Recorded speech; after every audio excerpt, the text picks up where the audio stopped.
Good morning.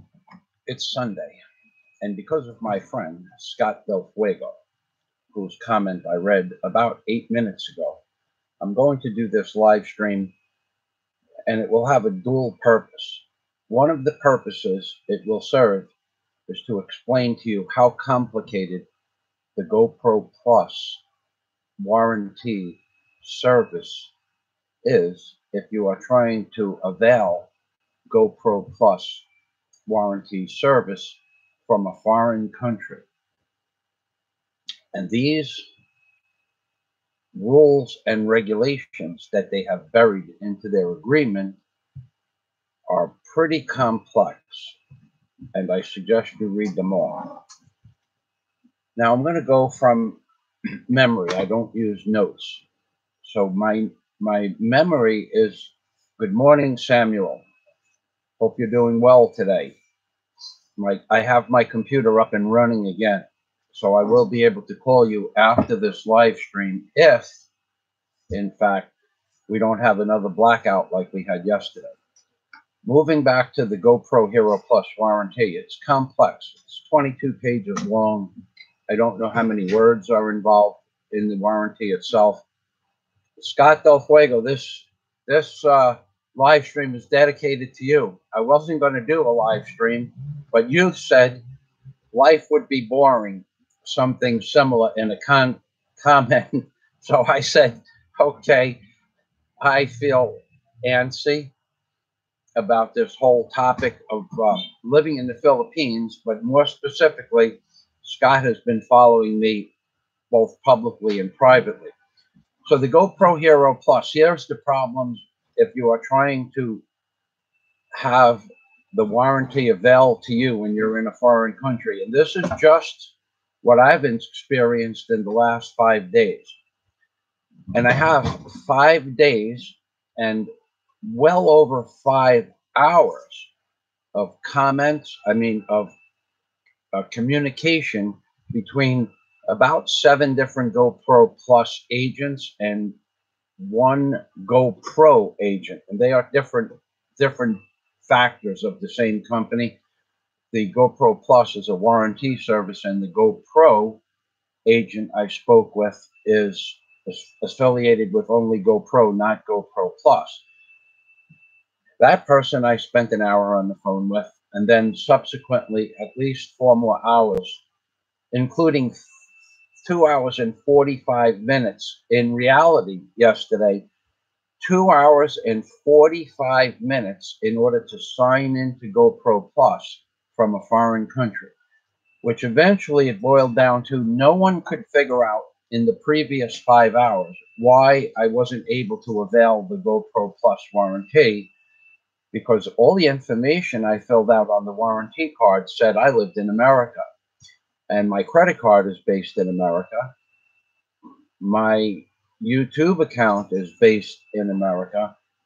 The person I sent the camera to, Scott Del Fuego, is based in America. GoPro is based in America, and yet my request to avail their warranty service was declined because it said I lived in the Philippines. And at no time ever did I ever state anything that I lived in the Philippines. So it took an agent yesterday 2 hours and 45 minutes between that agent and myself going through every possibility of why I couldn't avail the GoPro Hero Plus warranty. And the bottom line is, after I signed in with my personal email account, which is associated with my credit card, and that's okay.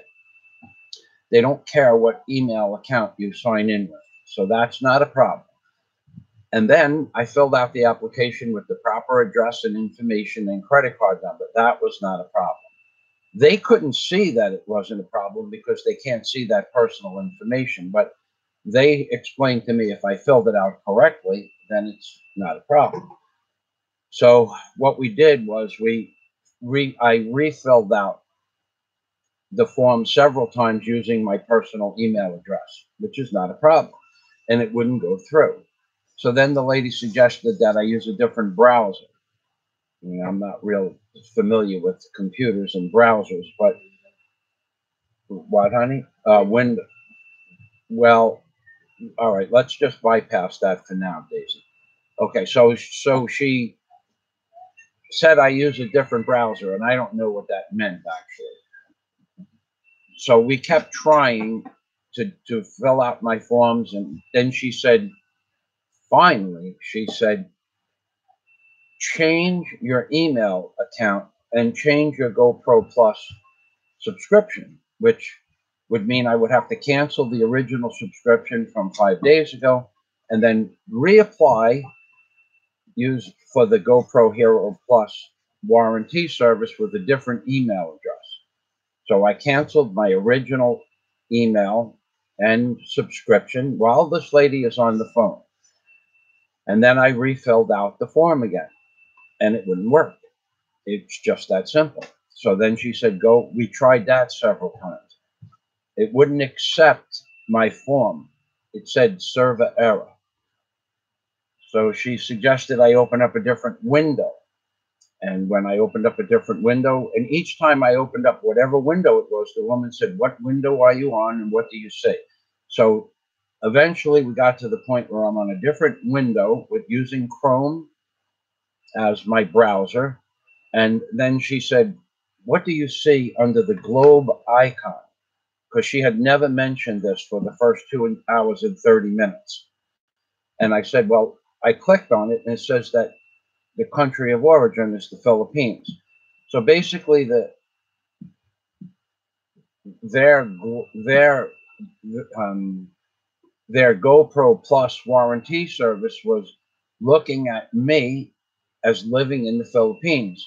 But nobody knew this until it was like we were into this for 2 hours and 30 minutes. Daisy and I just sat here dumbfounded as how many things I had to do and how probably 50,000 words transpired between the two or three of us. So when it said Philippines as the country of origin, inside the little globe at the top of the page, she said, cancel all your information that I had on my commercial business email, cancel it all out. And then go to the top of the page on GoPro and press the globe and change the country of origin to the United States. Now, to give you an idea, for 5 days and 5 hours, no one ever mentioned this before. And this is not in the warranty. It does mention that there are issues if you live in a foreign country, but those issues were explained to me to be I cannot mail my GoPro directly to GoPro from a foreign country for two reasons. One, if I do that, they will accept the GoPro camera, but it voids out the warranty, and a cost of $460 to $500 will be charged to my account. And there are two reasons for that. One is I am sending the item from a foreign country. It doesn't matter which GoPro it is, whatever GoPro product it is. I'm sending a GoPro product from a foreign country. That breaks the warranty and allows them to charge me for a brand new camera. They won't ship it to the Philippines, but they'll ship it to an American address. And then I will have been charged $400 for the camera, or 20,000 pesos, $60 in the way of $30 for their shipping to my friend Scott Del Fuego, and $30 for a restocking charge, plus the $60 I spent getting the camera to America. It would cost me $520 because I broke the number one rule. I shipped it from a foreign country. But the second rule is I cannot ship it unless it's an authorized GoPro box that only they can provide. No one else can provide this box. You can't buy it at the post office. You can't make one. You can't create one. So the rule is this is how you have to send the product if you live in a foreign country. Number one, good morning, Anthony. Number one, you have to, before you apply for GoPro Plus, go to the globe icon at the top and change your country of origin to United States. Number two, go to GoPro Plus and sign in using any email address, and then give them your credit card information, where you live, any United States address, and then give them the information where you wish the product to be shipped to, but that's after the GoPro warranty is accepted. That takes 24 hours. So you can't sign up for it in the morning and then apply for the warranty service to kick in.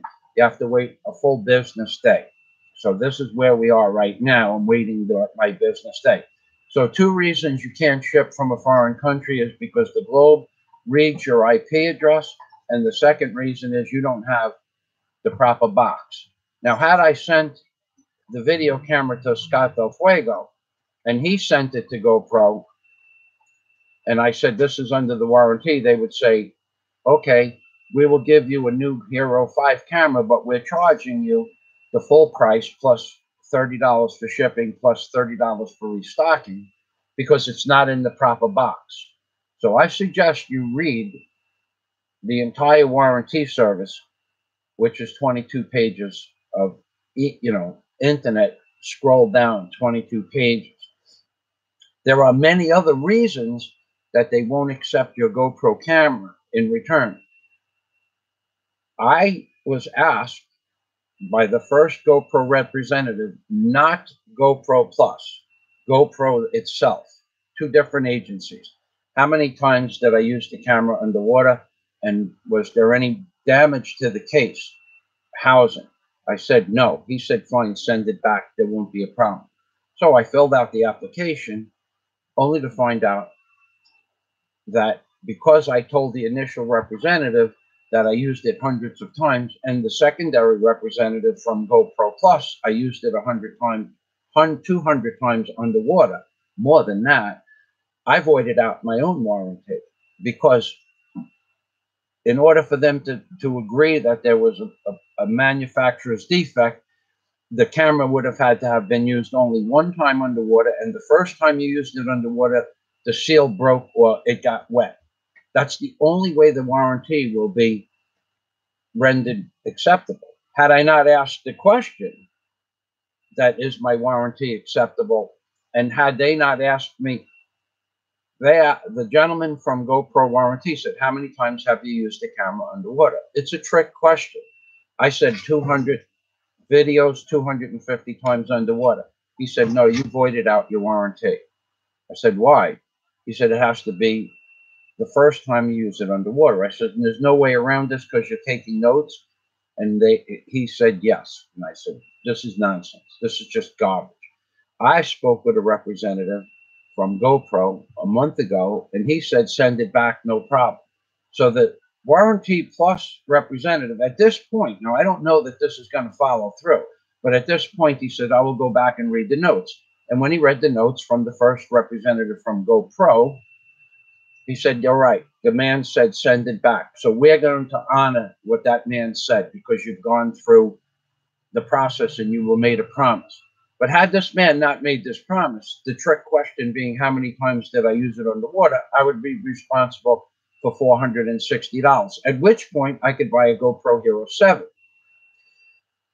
There are other complications as well. However, you have to read the contract. So if someone has any questions about this process, which may or may not work out in my favor, I may, at this point, I'm waiting my 24-hour time period to get back into GoPro Plus to ask them to accept the warranty as is because of the previous conversations I've had with these people. But one of the main points of this video is it took 2.5 hours of signing in, signing out, signing in, signing out, changing windows, changing browsers, changing windows, signing in, signing out, opening up new windows to find that little icon at the top that says that stated I'm from the Philippines. This representative didn't know. We clicked on the icon we were clicking on all the icons at the top to see what they said. And then she would have me read back what I see on the page. It lasted for hours.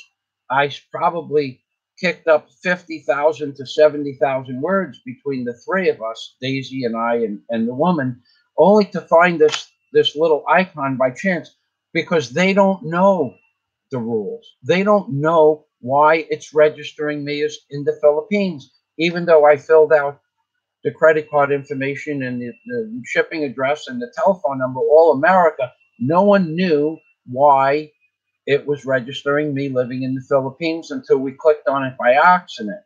This is what you have. These people are not educated in all the rules and regulations. These people, they have a job function and they either know how to do it or they don't know how to do it. This was a total accident that I even got to ship the camera back to America.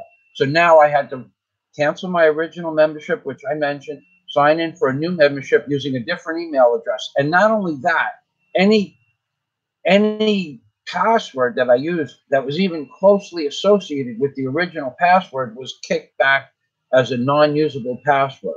So I had to create an entirely different password that had nothing to do with any password. In, like, if I had a series of numbers and those series of numbers appeared in my password, it kicked it back as not usable. So even though they knew who I was, they're reading Michael Fazio from two different emails. Even though that their computers kick it back as not usable, so the computers know what's going, you're the same account with a different name, but the people on GoPro Plus don't know all the specifics. They should do a lecture on problems signing into GoPro Plus on just my 2 hours and 30 minutes of trial and error to show their representatives why somebody is being registered in a different country, why this is happening. It was frustrating. And I still don't know that they're going to send me the camera. And here's the kicker. So if I have 5 hours online with their representatives, that's 5 hours that those representatives get paid. Yesterday, the woman was on overtime because I called up at 10 minutes before their closing hour. So she was online for 2.5 hours at whatever overtime is for these people. So I would imagine I cost them $90 in time to sign up for a $4.95 GoPro Plus warranty. And I would imagine that I'm going to be online for another hour, continuing the process when I get back in, because all the information that I use, the credit card information, the address, the billing for Scott Del Fuego, the phone number, all of that, once the 24 hours passes, I still have to input that information again, and I'm going to have a GoPro representative walk me through the steps so that they know that I did it right.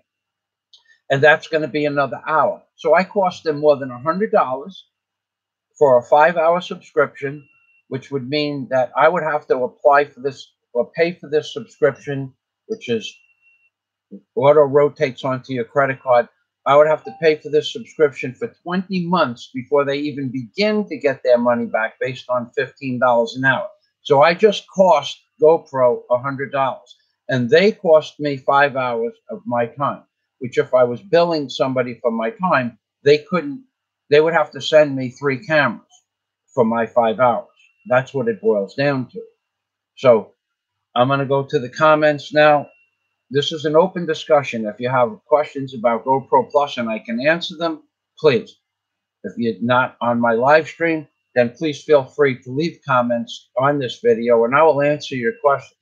And then as far as an open conversation, anything that you wish to know about the Philippines that I might be able to provide some insights to, and that includes any topic in the Philippines, except my personal endeavors, which if I choose to keep those personal and only share those with people on my Patreon account if a person is a member of my Patreon account and wishes to watch my old Obama comedy videos and my old political videos in America that are no longer on YouTube, then if they sign into my Patreon account and become a member of my Patreon account, I always, once a month, I put up the offer. If you'd like me to call you and you have an American telephone number, I will talk to you personally, not in the comments section. I will call you up and converse with you from the Philippines to America. So if you choose to want to ask me about my personal life here, it can only be done through Patreon. If you choose to watch my Obama videos, which are no longer on YouTube, and there are hundreds, maybe 400 at this point, it has to be done through Patreon. And now I will read the comments. Now, there are people all over the internet stating that you're not allowed to collect money from living in the Philippines because you are working theoretically. The people that go onto my Patreon account are simply paying for the opportunity to watch hundreds of hours of Obama comedy and other political, non-correct comedy on my Patreon account. Plus, if they become a member of my Patreon account, when the hotel is finished, that 50% of their pledged money goes to the cost of a room. Well, rooms, it doesn't matter. That's a second bonus to become a member of my Patreon account. And the third bonus is that I will call you personally. So it's not, money is not just disappearing into thin air. You are provided with the ability to talk to me personally about any topic you choose in the Philippines. You can record the conversation. You can make a video about the conversation. I pretty much don't break any of the rules when it comes to conversations on Patreon, or nothing that could come back to me in a legal way. I might look stupid. I might sound stupid. I might not have the best vocabulary, although I understand words pretty well. But I understand where the boundaries lie in breaking the laws of America and the Philippines, which is why I still have a channel. And there we go. And there you have it. Now, let me go to the comments. Samuel Daisy. Samuel says hello. Hi, Samuel. Daisy said hello, Samuel. She's having something to eat. Okay. Scott did ask me to do a live stream. This is the only reason why this live stream exists. I was going to relax and prepare for a party we're going to in another location sometime today. Hello, Anthony. You can call me Michael, Anthony. You make some nice videos, Anthony. I like the way you're starting to get involved with conversation on your videos. I also would make a recommendation, which I did, that your face is very dark. You can see a little bit of light coming from the street light. Now, just my suggestion to you is, in regards to making those videos, is that when people see a darkened out face and someone talking, they think sinister. So if you had a small light on your dashboard, any small light, like something you could plug into your cigarette lighter that would highlight your face, you would look less sinister. I know nothing in your videos is sinister. There's no derogatory comments or of things like that. But when they see a darkened face, when they first turn on the video, I don't want to watch this guy. I don't want to watch this. Look at this. He's going to say something because his face is blacked out. He's going to say something evil. Even though you don't do that, I would make that suggestion, which I did, and you acknowledged by giving me a heart. Thank you. Okay, so Philippines bound. Hey, Michael, I'm planning on bringing 5 cameras with me when I move to the Philippines next year. It seems you have so much hassle to send it back and get it fixed if the camera breaks down. You have no idea. And I asked, not this woman yesterday, I asked if I could record the conversation, and GoPro made it unequivocally, this is a while back, 2 years ago, unequivocally, I can't record their conversation.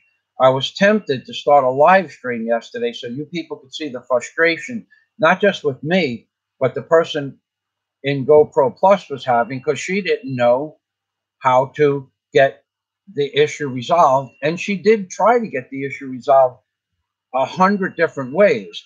But towards the end of the conversation, it got frustrating, and she understood my frustration. So bringing 5 cameras, you have to understand that in another video I explained the cost of shipping a camera back to America. Any camera. It could be a camera the size of a box of cigarettes, a small GoPro. That costs between 2,500 and 3,000 pesos, and you're not allowed to ship the battery with the camera. Now, the GoPro warranty service explained to me that that's not necessary. So I couldn't ship the battery to Scott. You're not allowed to ship batteries through the mail. But if GoPro, the next GoPro representative I contact, I have a list of about 7 items I wish to order at an exterior housing, waterproof housing, which you can't buy in the Philippines. So Philippines bound. If you're bringing any camera to the Philippines and you think that you're going to be able to buy a waterproof camera housing in the Philippines for that camera, it's not going to be possible. I went into the GoPro store that I bought my GoPro Hero 4 and 5 from, and each day I bought the Hero 4 in 2015, let's say, thereabouts. I asked them to order me a waterproof housing, and the woman said, yes, okay, it's no problem, we'll order it for you. And 2 years later, when it broke, I still didn't get the housing, and I went back to that store 25 times, mostly just to break the woman's chops to see if she's ever going to order it. And then at the end, I got her supervisor and then made a complaint directly to Cebu, which was never addressed back to me. I complained about the woman lying to me about ordering the housing. Every time I went there, the housing was on back order. They were out of stock. They came in and they were all sold out. I wasn't able to pay for the housing in advance so that they would order it from me because she was never going to order the housing. So, Philippines bound, if you have any camera that needs any housing, I suggest you buy it in America. And I also suggest you buy your batteries in America and buy an extra battery or two, because the battery for this camera, which is it's a Canon H20 camera, the battery for this camera in America is $60 and $99 for the extended life camera. Okay, but in the Philippines, I think it was $80 for the regular battery and 120 in the Philippines. $120 for a battery for a camera. It's well worth it considering the cost of this Canon. What is the name? I forget the name of this camera. It's a Canon G20. Do you remember, Daisy? No. Hold on. I'll just give you, for instance, it's the Canon Vixia H as in helicopter, F as in Frank, G as in golf, 20. Canon Vixia HFG20. $60 for a battery in America and $80 for this little battery in the Philippines. Now, to give you an idea how ridiculous that is, I'm going to show you the battery. This is not the extended battery life. The extended battery life is about 5/8 of an inch bigger. So they want $60 for this battery. And if you went to an automotive store, you could buy a battery that weighed 15 kilograms, 15 kilos, or 30 pounds. You could buy a 30-pound car battery that's shipped from wherever to the Philippines in a box on a pallet, and they only charge you $30 they only charge you $60 or 3,000 pesos for a 30-kilo battery. And here in the Philippines, this little battery is $80.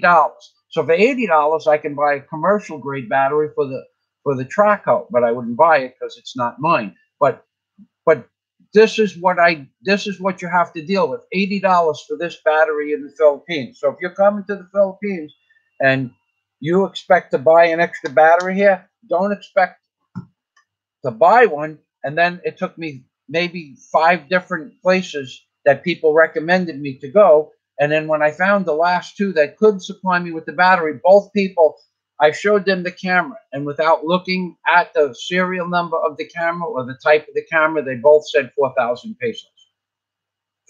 That's just the price of any camera battery. So it doesn't matter, except GoPro, you can buy those for 1,000 pesos a piece. But any Sony camera that I have, same size as this, same quality, $80 for the battery. But luckily, I brought some from America. So there's a helpful hint. Any underwater cases, nobody's going to have one. Nobody's going to order one for you. They're going to tell you they're going to order it for you, but they're not going to order it for you. 2 years with my Hero 4, the woman never ordered it. And 2 years, a year and a half for my GoPro Hero 5. And I said to her, the only way I'll buy the camera is if you get a housing in. She said, we're not going to do that. Because she already knew about my Hero 4 experience and all the lies and the letter I wrote to her supervisor saying that this woman constantly lies, which she gave me the email address, she gave me the phone number. The person at the end of the phone gave me the email address that this woman gave me. I sent them a letter. I never got a response because they don't care. It's not something. They make more money by not selling the camera case, the waterproof housing, because if you have a problem and the camera leaks, you have to spend 20,000 pesos. If they sell you a housing for 3,000 pesos and it never leaks, they don't sell you that extra camera. And that's the way they think here. So when I go to GoPro Plus, that's one of the things I'm going to order, a housing for the camera, which I can through GoPro Plus. I see Luke Pate is here. Good morning, Luke. Okay, so Philippines bound. Now, I hope that answers any questions you might have against or, in regards to buying a camera. If you have something else, I'm going through the comments. I'd be happy to answer. Scott Del Fuego says, Michael is selflessly providing a valuable service to expat bloggers, most of whom use GoPro platform for some things. By recounting his experience, by recounting my experience. Yes, I am, Scott. Thank you very much for pointing that out. Scott Del Fuego, sorry. I sent Scott Del Fuego 500 grams of star anise, and Scott is explaining that star anise, which I use. Honey, let me have. Where are you? When you're done having your breakfast, please bring me a bottle of water, please. Scott explains that star anise contains terpene anethol, which also flavors the Greek ouzo. Is an antifungal protects infection protects infection and helps muscle relaxation and weight loss. I didn't know anything about the weight loss. It's not working on that boundary. It's probably failing. So this is how we put the star anise is at the bottom of the bottle.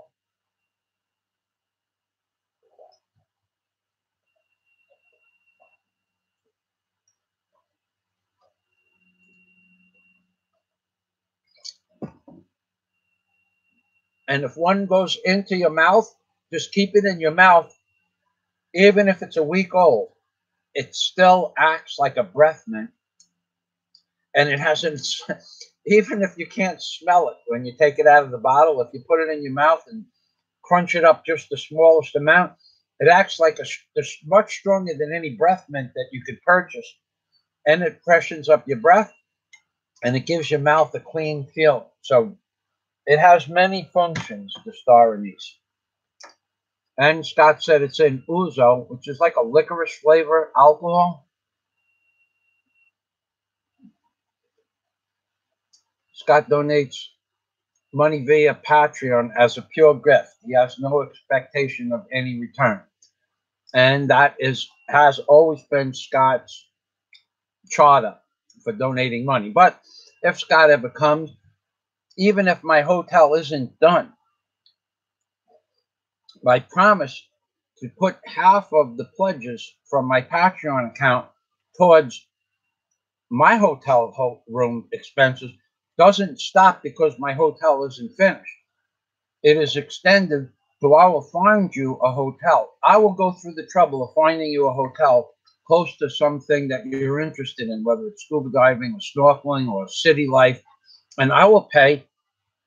I will reimburse you when you get to the Philippines for half of the money that you donated to my Patreon account. Even if I have to go to your hotel or you come to visit me personally and show me what the hotel costs are. I'll just go to the bank and withdraw the money, and I can go to my Patreon account and see how much money that anybody has pledged, and I'll just take the money out of the bank and give you half your pledged money back. Or I will go to the hotel with you and pay for a room. It doesn't matter. The pledge, the guarantee I give you to return half the funds donated to my Patreon account is valid whether it's my hotel or you want to stay at some fancy hotel down the block for $140 a night. And if, let's say, you donated $500, I'll give you $250 back towards your hotel room. Then you could stay at that hotel for 2 days. If you want to stay at a 1,000 peso hotel, I'm still going to give you $250 or 12,000 pesos back, and you could stay at the room for 12 days. But just to get off topic, not off topic, but it's not a question of you're not my Patreon account is a very good service for people that wish to know the real skinny about the Philippines, the real way that life is lived here in the Philippines. Something that is in some cases not allowed to be spoken about in the Philippines because you're not allowed. Well, for instance, I just told you the woman in the place that sells GoPro. She's not going to order my waterproof housing. It's just not going to happen. Is that fair to me that she tells me come back next week? I come back next week, come back next week. We ordered it. It came in. It's out of stock. Is that fair to me? No, it's not. I can talk about it, but I can't make a video in front of her store about it. So, but if you want to talk to me about what really transpired, you'd have to become a member of my Patreon account, and at that point request a phone call conversation from myself and Daisy, and then I'll tell you what really transpired, what I really said in real life to the woman's supervisor, okay? And the woman's supervisor just put it in writing, and I put it all in writing and sent it to her, okay? And she did nothing about it because in the Philippines, a foreigner can complain all they want, and they're not going to pay much warrants to your complaints. So I'm here 5 years. I kind of learned to calm down with the complaints because no one cares what a foreigner thinks. The men that work for you, they'll work for you and they'll do something that you tell them not specifically, don't put blocks over here. And they'll specifically put the blocks exactly where you said don't put them because it's job security. And if you don't like it, then that's too bad. They don't care what you like. They don't care that you said don't put the blocks here. Because if they put the blocks in the wrong place, that means that you're going to pay them again to move the blocks. Or I'm going to move them myself in that case, which happened. However, when I moved the blocks from a job that they were doing, when I moved them, I didn't actually restack the blocks. I just took the blocks and threw them in a general direction out of the way. And if they happen to land on one another and break or chip or crack in half or crumble, that wasn't my problem. I told them, don't put the blocks here. And if you do put the blocks here, I'm going to throw them over there. Now, maybe they thought I was going to move 100 blocks. And I did move 100 blocks, but I moved them what we call one of those. It looked like one of those machines that they have that they throw off the catapults. It looked like a catapult being tossed over a fence, and whatever was left of the blocks was left of the blocks. The owner of the blocks came and asked me what the problem was, and I said, I explained to you many times to tell your men don't put stuff here, and now they put stuff here. I told them don't. It's the entrance to my house. Don't put stuff in front of the entrance to my house. I can't open the gate. The gate only opens out. So what they would do is throw the blocks 6 inches in front of the gate. Yeah, okay. And why do they do that? Because they know I don't want them to put the blocks down. So they did it to upset me. So I told the owner, the next time that happens, I'm going to throw the blocks wherever I feel like throwing them. And she never said a word. And the next time I did it, she got a little bit upset. And she didn't ask me for that. I said, look, I explained to you, don't put the blocks there. You explained to your men last week, don't put anything in front of Michael's fence. You said it to them. I was there. I put a line in front of the gate. They put the blocks on the side of the fence line, the side of the line that was close to the fence. So at that point, and then they scratched the line off except for a few little pieces. I put it in day glow orange. At that point, told her, I don't care. Next time you put the blocks, I'm going to do the same thing. That stopped it. But that's what you got to go through when you live in the Philippines. That's the kind of information I'll give you. Now, what I just said is the truth. Now, if someone has a problem with that, that's not my problem. People do this stuff. They do this so that they can get paid twice. I had legitimate businesses for 38 years in America. I know the system. If they put it in the wrong place, you'll pay them again to do it twice. My options were, when my men put the lumber in the wrong place, my options were as follows. You move the lumber, you're off the clock. You move the lumber back to where it was supposed to be, where I told you, you don't get paid, and then you go back on the clock. They would say no. My simple response was this. What time did you start work today? And whatever time they started, 8 o'clock or 7 o'clock. What time is it now? And I would pay them for the hours that they worked that day, because most of my men got paid by the day. I would pay them for the hours that they worked, and I would tell them to go home. You don't have a job anymore. I didn't give them another option to change their mind to tell me that they'll move the stuff. I gave them the option to either move the stuff on their time, and when they said no, I said, "Well, how many hours?" I didn't give them the option to change their mind. It wasn't a multiple choice question. It was, are you going to move the blocks on your time and eat the labor, or are you going to do it or not do it? And I didn't say you're going to lose your job, but when they said they're not going to do it on their dime, I would just pay them and they lost their job. So where did they gain? Nothing. Same thing in the Philippines. Nothing's changed. Laborers are laborers. Nothing changes because you move from one country to the other when you're working with labor. Samuel said, Samuel said, good morning. You said hello to Samuel, right? Luke Pate. Now there's the food meister from Luke Pate. What could you say about Luke Pate? First of all, I want to thank him for being a member of my Patreon for several months. And second of all, Luke Pate always has a smile on his face, and he always talks about foods that he's going to eat today, or his plan for lunch, or his plan for dinner. He likes to keep his comments on Facebook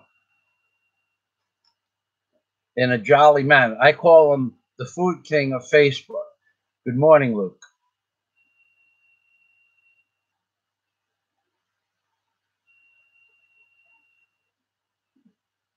Scott says, the frustration of dealing with customer service personnel in the Philippines is immense, must be immense. I can't imagine having to fight so hard to spend money. Now, I'll tell you why that is, Scott. The people in the Philippines, the same woman that I bought my Hero 2 from, and my Hero 4 from in 2014, the same woman is still the same manager in the same store. So she never was reprimanded or fired for anything that she has ever done. And I'm not the only person that complained to her about product service warranties and things like that. I mean, you'll buy the camera in the store and bring it back with a problem. And after the 7-day initial, I think it was 7 days several years ago, it was like the 9th day. And I brought it back and she goes, no, you have to send it back to Manila. Well, I didn't want to send it back to Manila. As it turned out, I said, do you have a technician here to reprogram the camera? Because I didn't know how to do that. I couldn't do it. Okay. So she said, no. So one of the men just walked up to me and said, I can do that for you. And he worked there, but he wasn't per se a technician. So he did it. She didn't get upset. She allowed him to do it. But they won't even provide you here in the Philippines with a service technician to address a simple issue. She simply said, send it to Manila. I said, do you have the address? She said, no. You'll have to look it up online. I said, well, call up your main office. No, sir. I'm not allowed to call up the main line. Well, look it up on the computer in your store. This is a store that sells cameras. Look it up on the computer in your store. You know what to search for. No, sir, we don't have internet in this store. Okay, this is the Philippines. Do they have internet in the store today? No, they don't. I just happened to go in last week to check on the price of a Hero 7 2 weeks ago. I asked them, do they have internet service in the store? Just as a sidebar question. No, they don't. Whether they do or not, in the back room that she spends most of her day in, I don't know. But they won't provide you with any service to inquire to the directly to the people in Manila. Now, after I sent the letter to the woman's supervisor, some small thing changed. Because the next time I went in there, I said to her, I need the address to the service department to send this to Manila. That's correct. I want you to get on the phone and call Manila. And she did. Okay, but this was after 20 hours of telling me stories that she's going to order the case. The cases that there's I'm going to complain to your supervisor. What's her name? She writes it down on a piece of paper. They don't care. Nothing happens to these people, which follows up with up and out. And his comment or her comment, prepare yourself for a lifetime of such customer service staff. And that's what you need to do. Okay.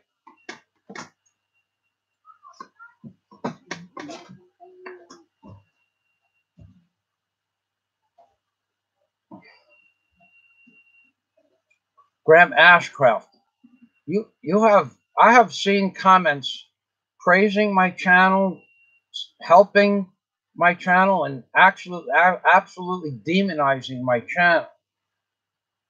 I'm not real sure if it's the same Graham Ashcroft, but somebody is using your channel name to demonize my comments on certain videos.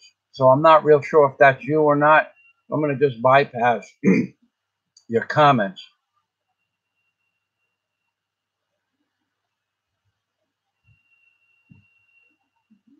Yeah, you see now you're being derogatory again. You cannot badmouth the Philippines. Really? Yes, you can't. That's right. All right, that's enough from you. Because of your comments all over the place on all my different videos, some good, some bad, some calling me blah, blah, blah, blah, blah, blah.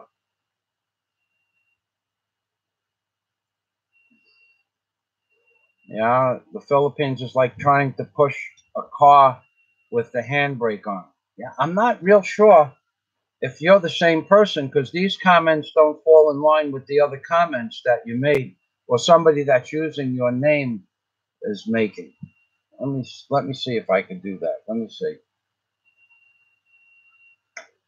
I click on your page and it just shows the letter G. You might be the same person. You might not.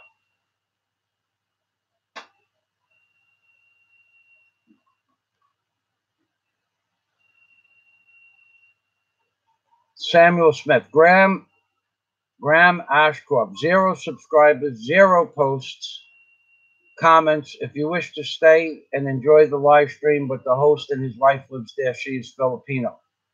Yeah, you know that. All right. Anyway, Graham is going to give us one of his experiences.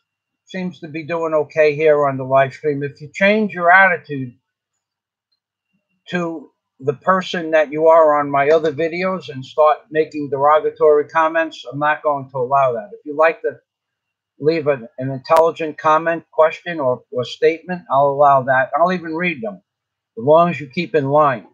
I ordered a 4-blade propeller for the fishing boat, and now it's 3-blade. The machine shop, the Filipinos walk around with flip-flops and steel-toed cap toenails. That's life, baby.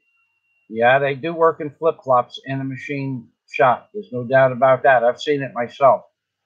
They actually work in flip-flops while they're welding. Graham Ash, okay, good. You answered my comment. No, the real me is not making bad comments about you, but someone is. using your name. And I won't mention which videos it's on, but thanks for clearing that up. Because I see the comments here are completely of a completely different nature than the ones that that other person is using. And I know that people clone your channel and name because it happened to me. I did report it to YouTube. The channel was taken down immediately, but I know it's possible. So thanks for clearing that up.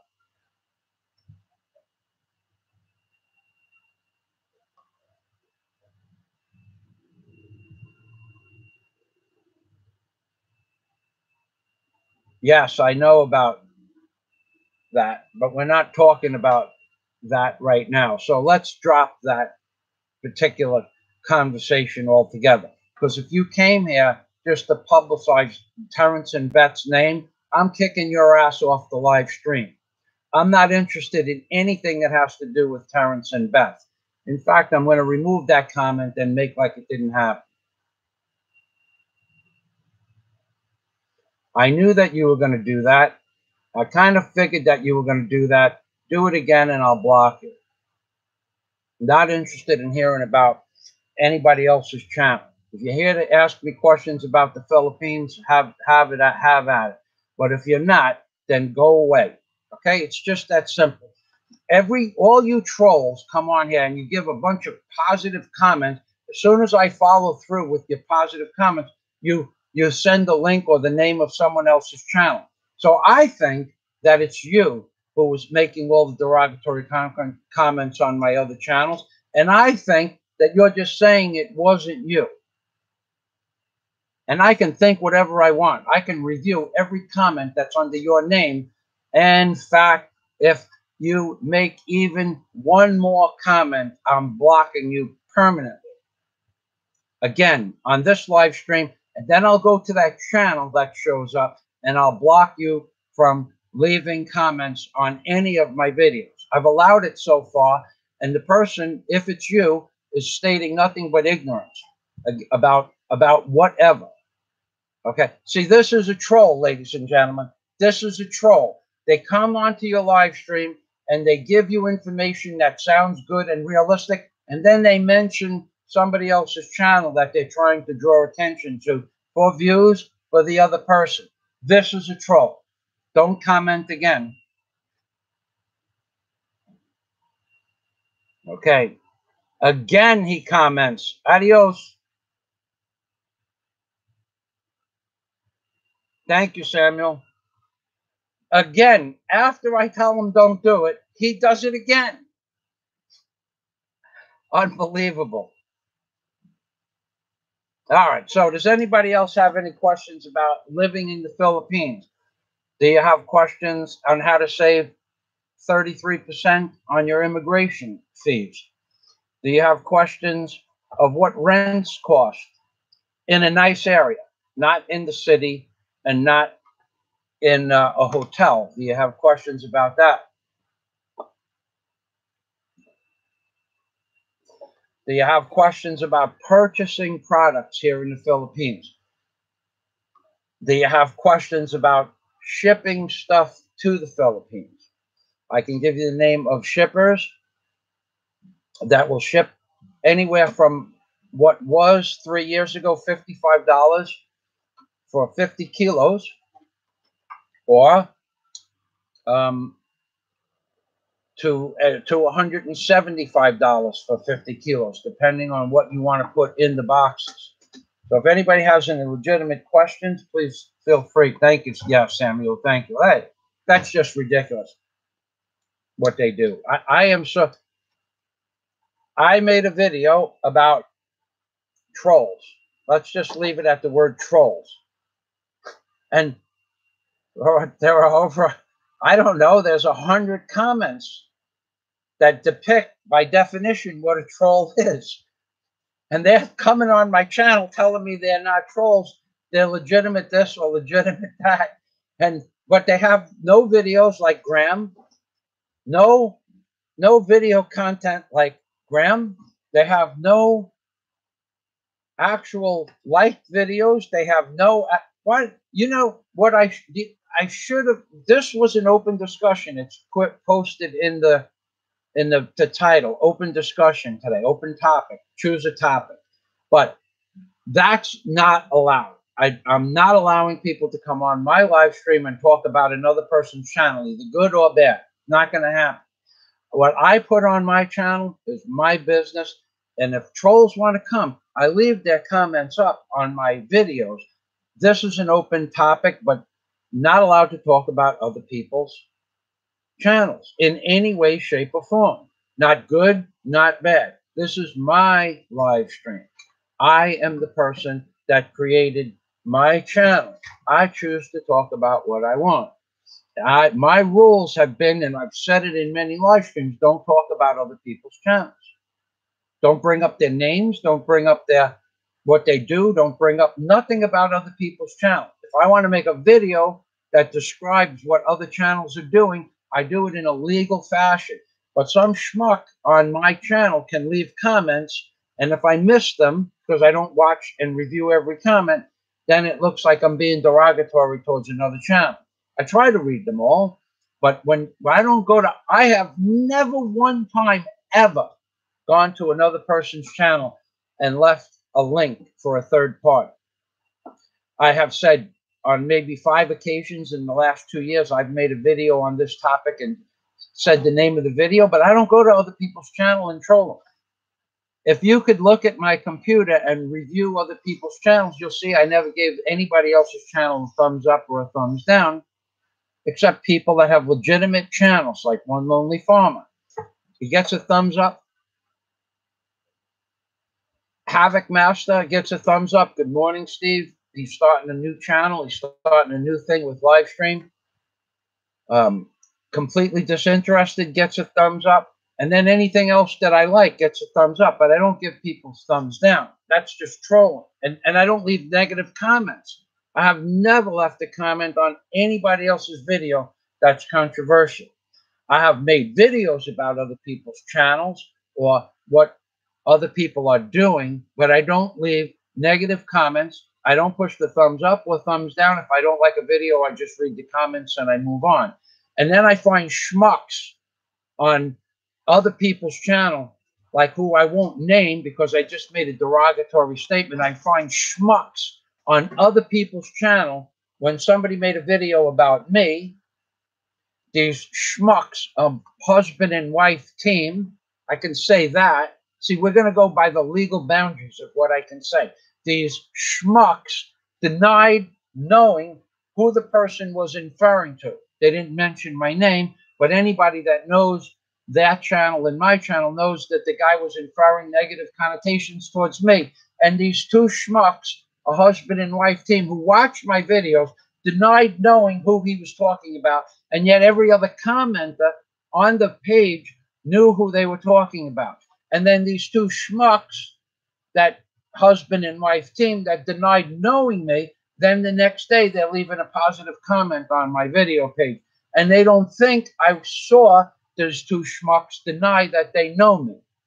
Okay, so I watch other people's videos and I read the comments just so that I can see what my so-called subscriber base is doing on other people's channel. Now, if my subscriber base wants to go onto somebody else's channel, that's just great. They can go anywhere they want, but they can't come back to me and say, "Hey, how you doing, Mike?" And then go to the other person's channel and say, "I don't know that guy Fazio. I don't know who you're talking about." That's total bullshit. It's total nonsense. It's a bologna sandwich with no mustard and no bread. So you two schmucks that have been leaving comments for the last 3 weeks on my channel, you only do it so people will see your name and go to your channel. So being that you've never recanted about knowing who it was on the other person's channel, knowing that it was the man was speaking about me, I think I'm going to block you. Okay, because if you deny knowing me, then I will deny your ability to post on my channel.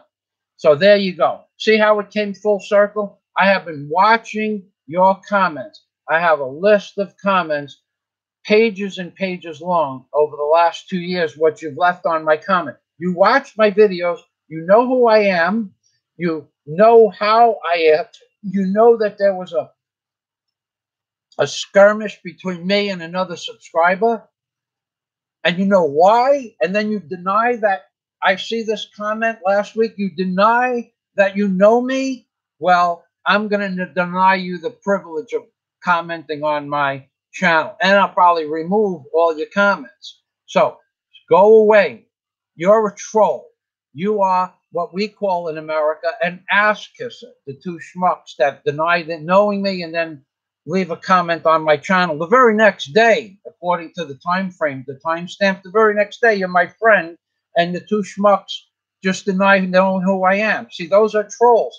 I'm not going to have that on my channel. You have an intelligent comment. If you can provide proof of a statement, fine. If you're stating facts that have to do with costs of a hotel, cost of living, laws, bylaws, rules, and regulations for immigration. You're welcome to post that stuff on my channel, but don't come in just so that you can see your name in lights here. I'm not interested in having you on my channel. And these two schmucks, I hope they're watching right now, husband and wife team. I hope you're watching right now, because the next thing I'm going to do that I remember is go remove all your comments from my video so no one sees your name.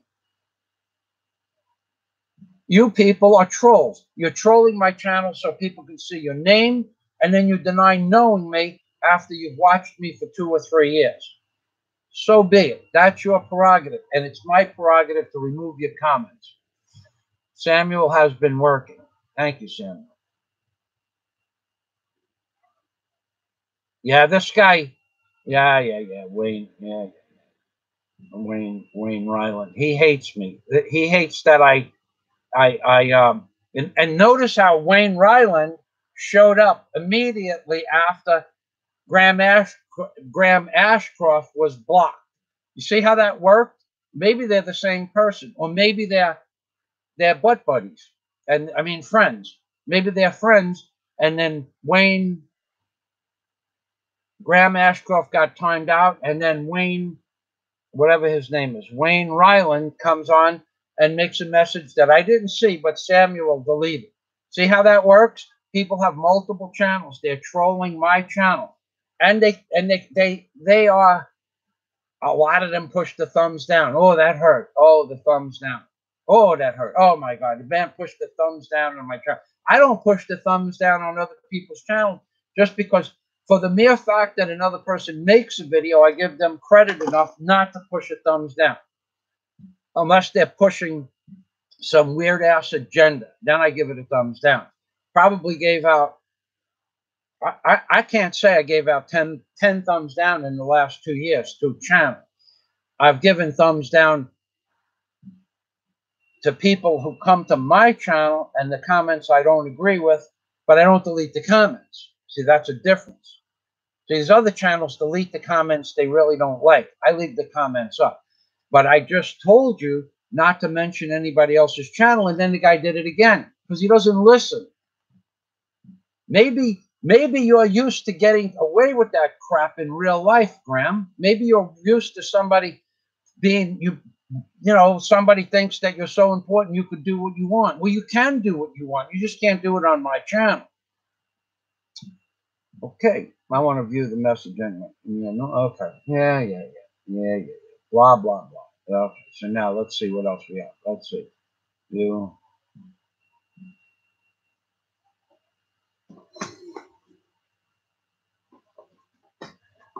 You did good by blocking that guy, Samuel. He's just a troll. He's been trolling me for the last 2 weeks. He's trolling everybody's channel for the last 2 weeks, trying to get them to do something that people aren't required to do. I have my opinion about things, and he has his opinion about things, and he's entitled to his, and I even leave his worthless comments up on my videos, but not on this live stream. And in fact, that's what a troll is. See, he's a troll. Comes to your channel just to mention somebody else's channel and then challenges you to do something. Who is Wayne Ryland? Go to his channel. You'll see he has no video content. He has no liked videos. He has no, maybe it's his real name, maybe it's not. He has no videos of him in the video. If he really wanted to challenge my opinion, then this coward hiding behind the letter W would make a video, put his face in it, and project his opinion. And I always tell everybody, you make a video, you put your face in it, you talk whatever you want to talk about me in the video, as long as your face is in the video, and I will pin it to the top of the page. He knows this, but no, he only wants to remain anonymous. So he gets no FaceTime or no ability to post on my videos other than I already gave him the FaceTime. But what can you derive from his channel? Nothing. But I'm telling him, make a video, put your face in it, where you live, perhaps, if you know, in the country that you live, what your experience is in the Philippines, what your personal experience is in the Philippines, why you agree with me or why you disagree with me, and I'll post it to the top of the page. I'll even tell this guy that I'll post it to any 5 videos that he wants at the top of the page. But you know what? He hides behind the letter W and won't show his face and won't post anything of any value and won't describe where his experience in the Philippines because he's a troll. And who is he? He could be anybody. He could be anybody on YouTube. That's what a troll is. There's a guy I call the hemorrhoid, has 13, 14 channels according to him. There's another guy that I blocked recently, something starts with the letter G-O, some weird ass name. He says he has 13 other channels. Scott Del Fuego said, you must be a very sad individual if you have to have 13 fake accounts. And I agree. So let's get back to the comments regarding the Philippines. Okay, Scott and I did of the anisette. I mean the anise. One of the little. Hold on. It's like a big seed, and I just swallowed it. Okay, so we spoke regarding the methods to vet Filipinas that purport to be normal on social media. I am looking forward to visiting. Yep. If someone has a question as to how to vet Filipina women and they're a member of my Patreon account, I'll give you, besides the videos I made, the Filipina Cupid's 10 most common scams, which has a little under 500,000 views. Aside from the 77 reasons and things to look for on that video, underneath the title, I pinned my comment to the top of the page, and it says 77 ways to depict, to see what if someone is a scammer, so to speak. 77 things to look for to see if someone's scamming you. I think there's only 50 things. My plan was to add to them on a regular basis. A few weeks ago, I added 1 or 2 items or edited a few items, but I'm not going to discuss how to, in a live stream, I'm not going to tell you how to, let's say, vet a Filipina. I can tell you that if the best way is to see them on Skype. And the best way is to see them knowing that there's nobody else in the room with them. Or, you know, no one is standing to the left or right to them, coaxing them. And that happens. You'll hear somebody mumble something in Visaya while you're asking the girl a question. And she goes, hold on, I'm talking to my friend. And what their friend is telling them the answer to the question. Soon as that happens, adios, gone. You just push their block button. As soon as they disappear, if the conversation's going back and forth. This is for Scott. If the conversation is going, hi, how are you? I'm doing fine. What's your name? My name is Maria. What's your name? My name is Scott. What do you do for a living? And then the conversation stops for a minute, and then they come back and say, hi, how are you? It's because they were talking to somebody else and they forgot who they were talking to. Delete them, block them. If somebody tells you that they're going to be online at a certain time and they're not there, then delete them, block them. There are 100,000 women on Filipina Cupid and other dating sites. You don't need to put up with the slightest amount of aggravation from anybody. I personally said hello and chatted even if it was only for 15 seconds, with more than 3,000 women. Hello, my name is Michael Fazio. I live in Palawan. Where do you live and what is your name? And the response was, hi, how are you? You know what? Block. Block them. They didn't read your comment. They didn't comprehend what you said in your comment. They're not able to comprehend what you said in your comment. They don't care about what you said in your comment. They didn't read your comment. They're talking to somebody else. They forgot they were talking to you, so they came back and said, hi, how are you? Block them. There's so many reasons, but in real life on the telephone, then I could tell you truthful experiences that I had in real life. Unfortunately, Daisy May listens with, come on over here, honey. Come here. Come on. Come on over here. Daisy May is like this when I talk about my experiences with these girls that are total scammers. But Daisy knows that I love Daisy May. And only Daisy May. Now, do you see anything different about the Guapaca Daisy May? Look at this. Look at this. Look at this. Look at this hair. Yeah, Daisy got her. Now, I'll tell you what a good Filipino woman is, and I'll use Daisy as an example. Okay. 2 months ago, Daisy said to me, Michael, can I, not may I, or can I or may I, is it okay? Something along those lines. Is it okay if I get my hair straightened?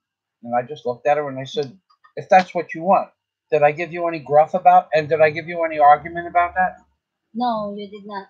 If that's what she wants, that's what she gets. Anything that she wants that I can provide, I give her.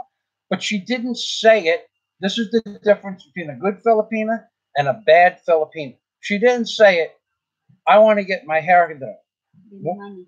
Give me money. Or um, I'm going to get my hair straightened out. What day should I go? No, she didn't say anything like that. She just said, may I, or is it okay if I get my hair straightened out? Now, that's one way that you can tell if a woman is a good Filipina. She doesn't make any demands. Daisy makes no demands on me. And I don't make many demands on Daisy May. One of my strictest demands is that when we're doing stuff on the computer and I'm showing her how to navigate through the different, like this GoPro Hero Plus warranty, I'm showing her how to navigate and what can go wrong. And then and how what not to do, to what little knowledge I have of it. That I make a demand that when I'm specifically say, Daisy, let's do this, she works with me. Now, if she misses stuff, that's fine. I miss stuff too. But that's a simple and reasonable demand. I'm teaching her how to work the computer because I'm not going to be around forever to work the computer. There's no doubt in my mind that one day I am going to cease to exist. So I demand by proxy, please pay attention to when I'm teaching. But other than that, I don't demand that Daisy does the dishes because if there are dishes in the sink, she does them. If there are dishes in the sink and she doesn't do them, I don't wake her up or tell her, come in and do these dishes. I do the dishes. I don't make any demands on Daisy whatsoever. If there are dishes in the sink, if the toilet bowl needs to be cleaned, I clean the toilet bowl, or Daisy cleans the toilet bowl. If we have to get water because we have no running water in the house, if we have to go out and get buckets of water, if Daisy is free, she gets the buckets of water. If I'm free, I get them. Okay? If she decides to do the wash and I have time, I do all the heavy wash. But if I don't have time, she does all the heavy wash. But she doesn't ask me to help her with the wash. She just does it because we work together in whatever we're doing. Some days Daisy goes shopping for all the groceries. She takes a backpack and she disappears into the city, and I worry from the time she's leaving. I make sure she wears a bright colored shirt, try to make sure she wears a light colored pants. I make sure she has a hat in case it rains, and so on and so forth. But I worry when she goes to the city, but she does this on her own will. I'll go to the city so you don't have to walk on your injured foot. Thank you, Daisy. I don't ask her to go to the city. She just chooses to do that. This is a good woman. I have a good woman.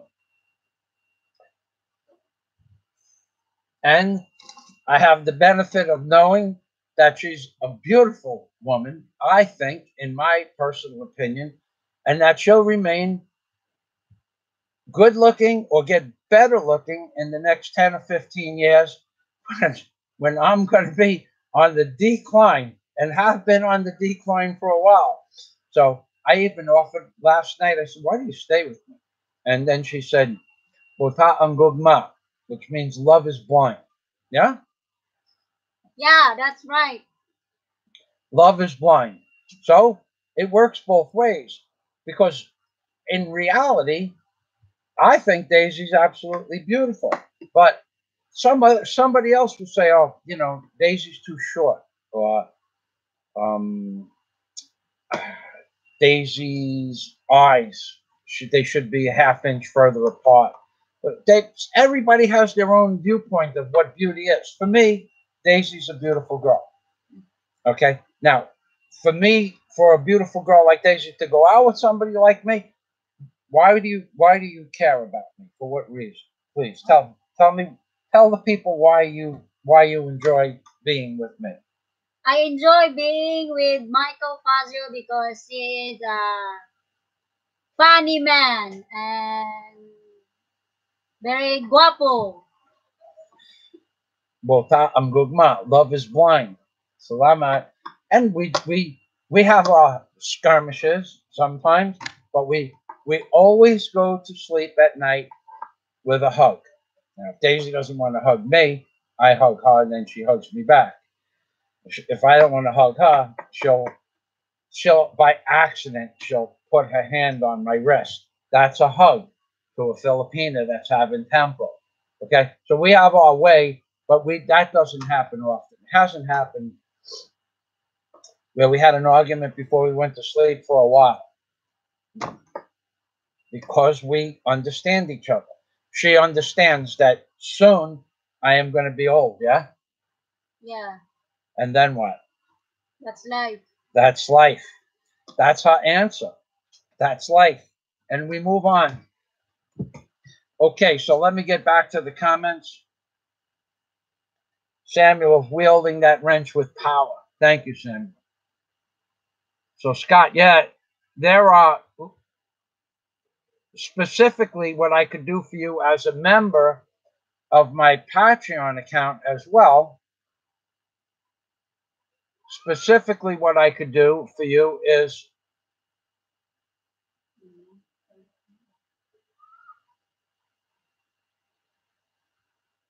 specifically what I could do for you as a member of my Patreon account is one thing specifically I could do is I have a Globe landline.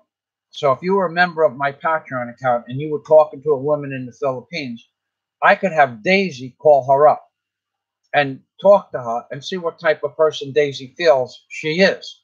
Now, we can't guarantee that what's going to transpire is good or bad, and we can't guarantee it's the truth. But that's another option that we give, that if you don't have the ability to call the Philippines as a member of my Patreon account, I would call somebody and let Daisy speak with them in their language just to get a feel of what the person might be, the goals of the woman might be.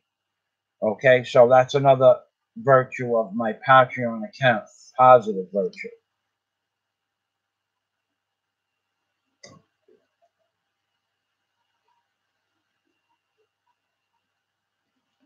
Scott says, I check out other places, but will never ever donate or support a channel that breeds and supports trolls. And why would you? You know, a while back, I was letting somebody troll the channel, and Scott says, get rid of that guy or woman, whoever it was. And he was right. It detracts from the conversation. And even it's not even fair because those people that are interjecting other people's names of other people's channels, do they do that with my channel? No, they don't. When I watch somebody else's live stream or watch somebody else's videos, I specifically go there to look to see if the schmuck, the husband and wife schmuck team, if they ever mention my name in a positive mode, if they ever mention my name on any of their videos. The answer is no, they never have. I've watched many of their videos. but they mention other people's videos who they know I don't enjoy watching. So to those schmucks, remind me later that I have something to do with the married schmucks. Okay.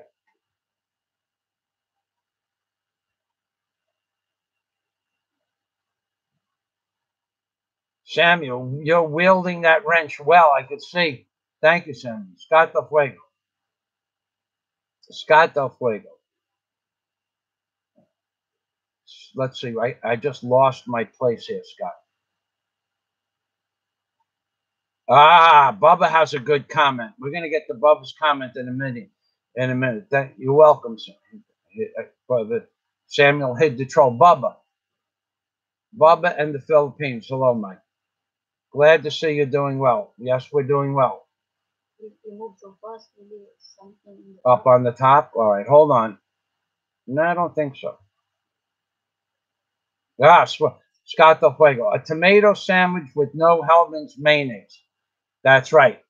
That's what you basically got. It's hard to discern what people are on the internet without having a conversation with them, if this is in reference to dating, in their language by somebody who understands their culture. So Bubba, hello, Mike. Bubba, I'm glad to see you doing well. You're welcome, Bubba. Thank you. Hello from Davos City. Nice city. Bubba, you could confirm this to other people as well. Daisy told me that they took all those beautiful statues out of People's Park, but she couldn't tell me why. Can you explain to me and the rest of the people here why they took all those beautiful statues of pirates and Filipino scenery and large scale in the People's Park? Can you explain? What do you know why they did that? That would be an interesting topic. Hello, Sam. Didn't realize Mike was live streaming. Otherwise, he would have went to sleep earlier. Thanks for keeping on. I hope you're still there to answer that question. Bubba and the Philippines. This is a topic. See, this is a great topic. Oh, God, this is a good topic. Bubba in the Philippines says, always loved when they show up with a friend. Where we're meeting in a public place already. Sorry, you pay for your friend's meal and pull out your stopwatch and see how fast they split. Okay, so Bubba in the Philippines. Scott, if you ever come here, this is what they do to foreigners. Not some, the majority. Now, my experience, Bubba is saying that a Filipino will agree to meet you. Typically, they'll ask you to send them 500 pesos for a 10-minute jeepney ride. And that's because they want to, they tell you that it costs them 500 pesos for that they want to take a cab. That's what they said. And the cab ride is 250 pesos to you and 250 pesos back. So they want to get that money up front in advance. Don't send them any money, number one. Number two, any place a cab goes, even, let's say it's 20 kilometers away, and the cab will cost you about 500 pesos for 20 kilometers. But any place that cab comes from 20 kilometers away, one jeepney typically will bring you close enough to walking distance where you want to go. And if it's not one jeepney, you get off one jeepney and you get on a second jeepney, so you pay 16 pesos twice, 16 or 20 pesos twice. But it only costs them maximum 40 pesos in each direction or 80 pesos. If you send them 500 pesos, you have to go to Western Union and pay a service fee, and it takes an hour to get there and back. You already invested an hour and a half of your life to give them 500 pesos. They're not going to show up. They're not going to show up 80% of the time. But Bubba and the Filipinos, his comment refers to if they do show up, they're going to tell you that they have to bring a friend to make sure that no harm comes to them.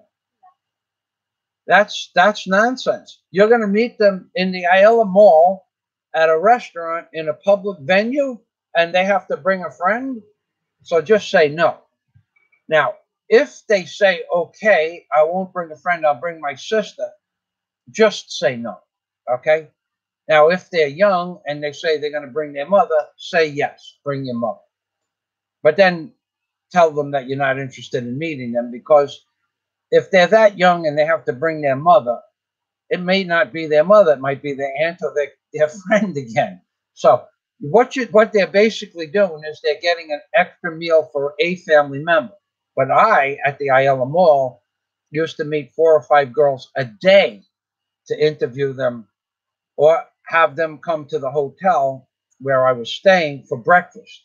If they couldn't get up in time to have breakfast at 7 o'clock, I wasn't interested in them. I'd have breakfast. They'd show up at 8 o'clock. They'd be outside the door. The guard would be saying, "This girl says she's for you," because the diner and the guard, you could see each other. Yeah, well, she was supposed to tell us she was supposed to be here at 7 o'clock and send her on her way. And the guard will come back. She has no money. Well, then give her money. I don't care. Okay, she was supposed to be here at 7 o'clock. The deal was be here at 7 o'clock. I'm almost done. It's 8:30. So, but what they will do at the Ayala Mall is I've had girls show up with 5 friends, cousins, or family, and they say, I'm gonna come. I'm gonna bring my auntie. And in the beginning, I let that. Okay, you could bring one person. Okay, because they don't know me and I don't know them, but we're in a public venue, and they bring 5. So we sit down at the table, and they said, what can we order? I said, order anything you want. And they did, and I left. And that was it. Okay? That's what you do. If they're going to take you to be a fool, don't be a fool. But he's right. They'll come with their cousin, their sister, their brother, their aunt, their uncle, their nephew. They'll say that I was babysitting for my 2 nephews, so I had to bring them with me. So it's a free meal. So maybe they're not worried about you committing some sort of crime. They're just looking for a free meal. If you don't care about that, then that's fine. But when they bring 5 family members, that's just taking advantage of the situation. And if you could see what they ordered all top shelf stuff. I would think that their meal was going to be 3 to 4 thousand pesos. They would never buy or order a meal. You know, the average Filipino doesn't spend 3 or 4 thousand pesos on food for the month, let alone have one meal. I've seen that many times. There was a guy who was an ex-police officer from, I forgot what city he was. Well, I call the videos, his name is Superman, at some cafe that we were in the Ayala Mall. He told the girl she could bring her sisters, okay? And the 4 of them and me, I was with the man. I was going to make a video. He was going to ask her to marry him. Well, she brought these 2 sisters, and they ordered stuff on the menu that was upwards of 800 pesos per meal. And this is in 2014. So when it came time for me to order, I just stood up and I said, you know what? I'm going to go outside. This video was supposed to be about you asking her to marry you, and now you and I have to split a 5 or 6,000 peso bill, because then they were ordering drinks, mimosas, and all that. I don't want to spend 3,000 pesos for a girl I don't even know, but that's what they'll do to you. So am I cheap? No, I'm just frugal with my money. Why should I spend 3,000? I'm not dating, huh?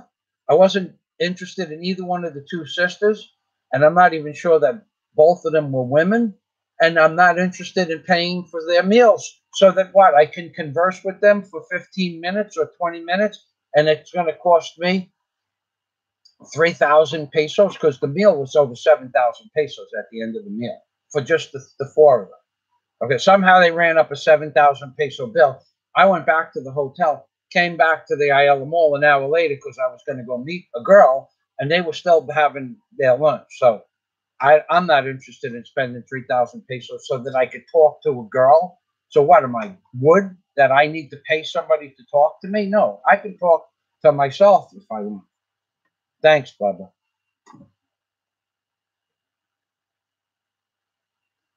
Samuel loves her hair. By the way, the cost of straightening hair in the Philippines, if you want to save money. I went into the city, Daisy went into the city. We asked people in the city. The prices range 2,500 pesos or $50 to straighten out Daisy's hair. So I said to Daisy, Studio 38, we'll do it for 2,500 pesos. Let me know when you want to go. And she goes, no, that's too expensive. They do it for how much in Davao? 500 sometimes. 500. I'm not so sure if that's okay. 500 pesos in Davao when she asked.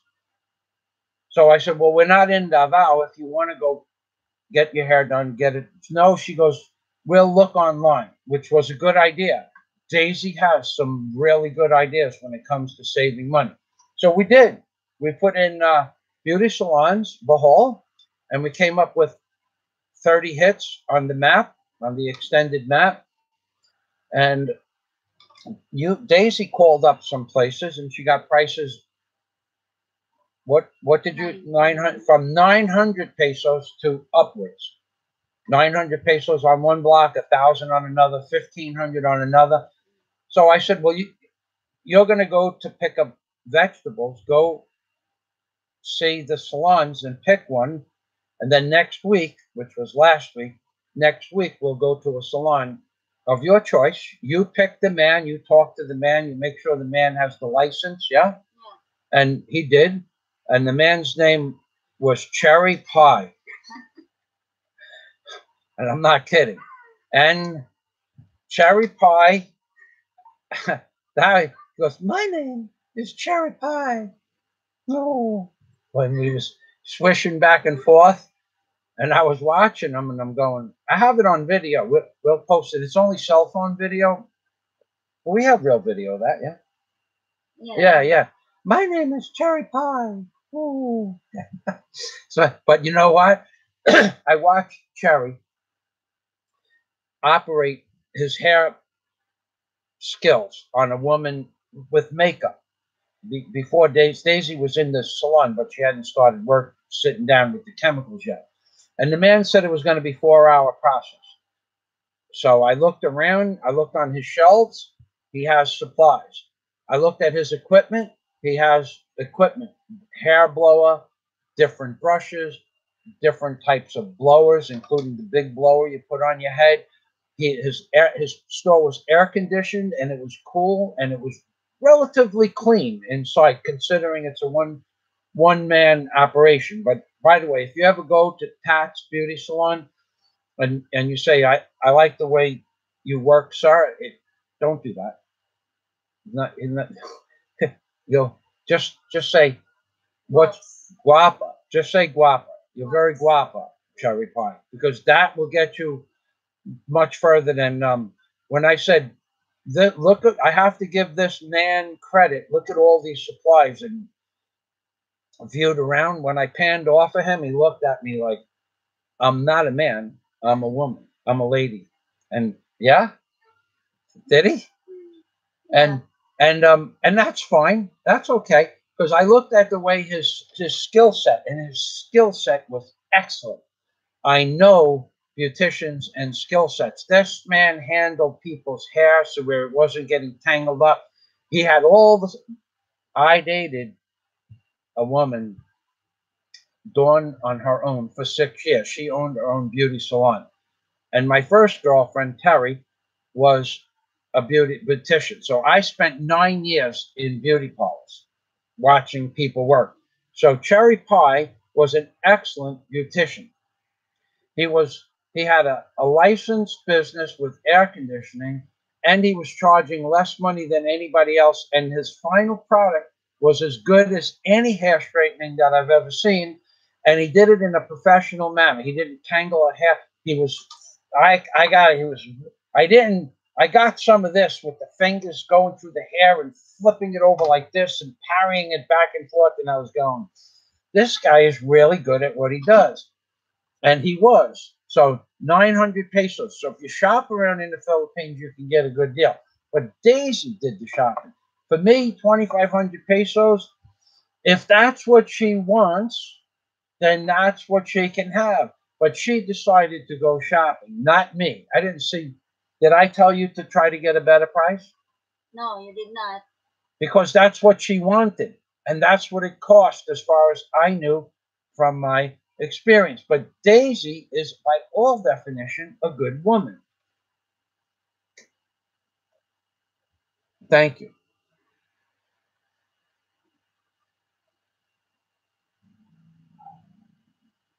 Yeah, and Bubba says, yeah, I always hate the ones who dye their hair.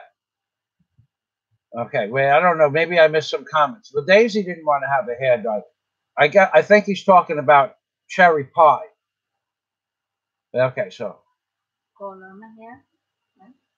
no, Daisy did not. Did you wish to color your hair? No, she didn't wish to color her hair. I don't like. Yeah, Bubba and the Filipinos. Yeah, I don't like it when they dye their hair either. But here was what I said to Daisy: if you, I don't wish for you to dye your hair, but if you wish to dye your hair, when I come back, I'll pay the difference because she only asked me for the money to pay for the hairdresser and the tip.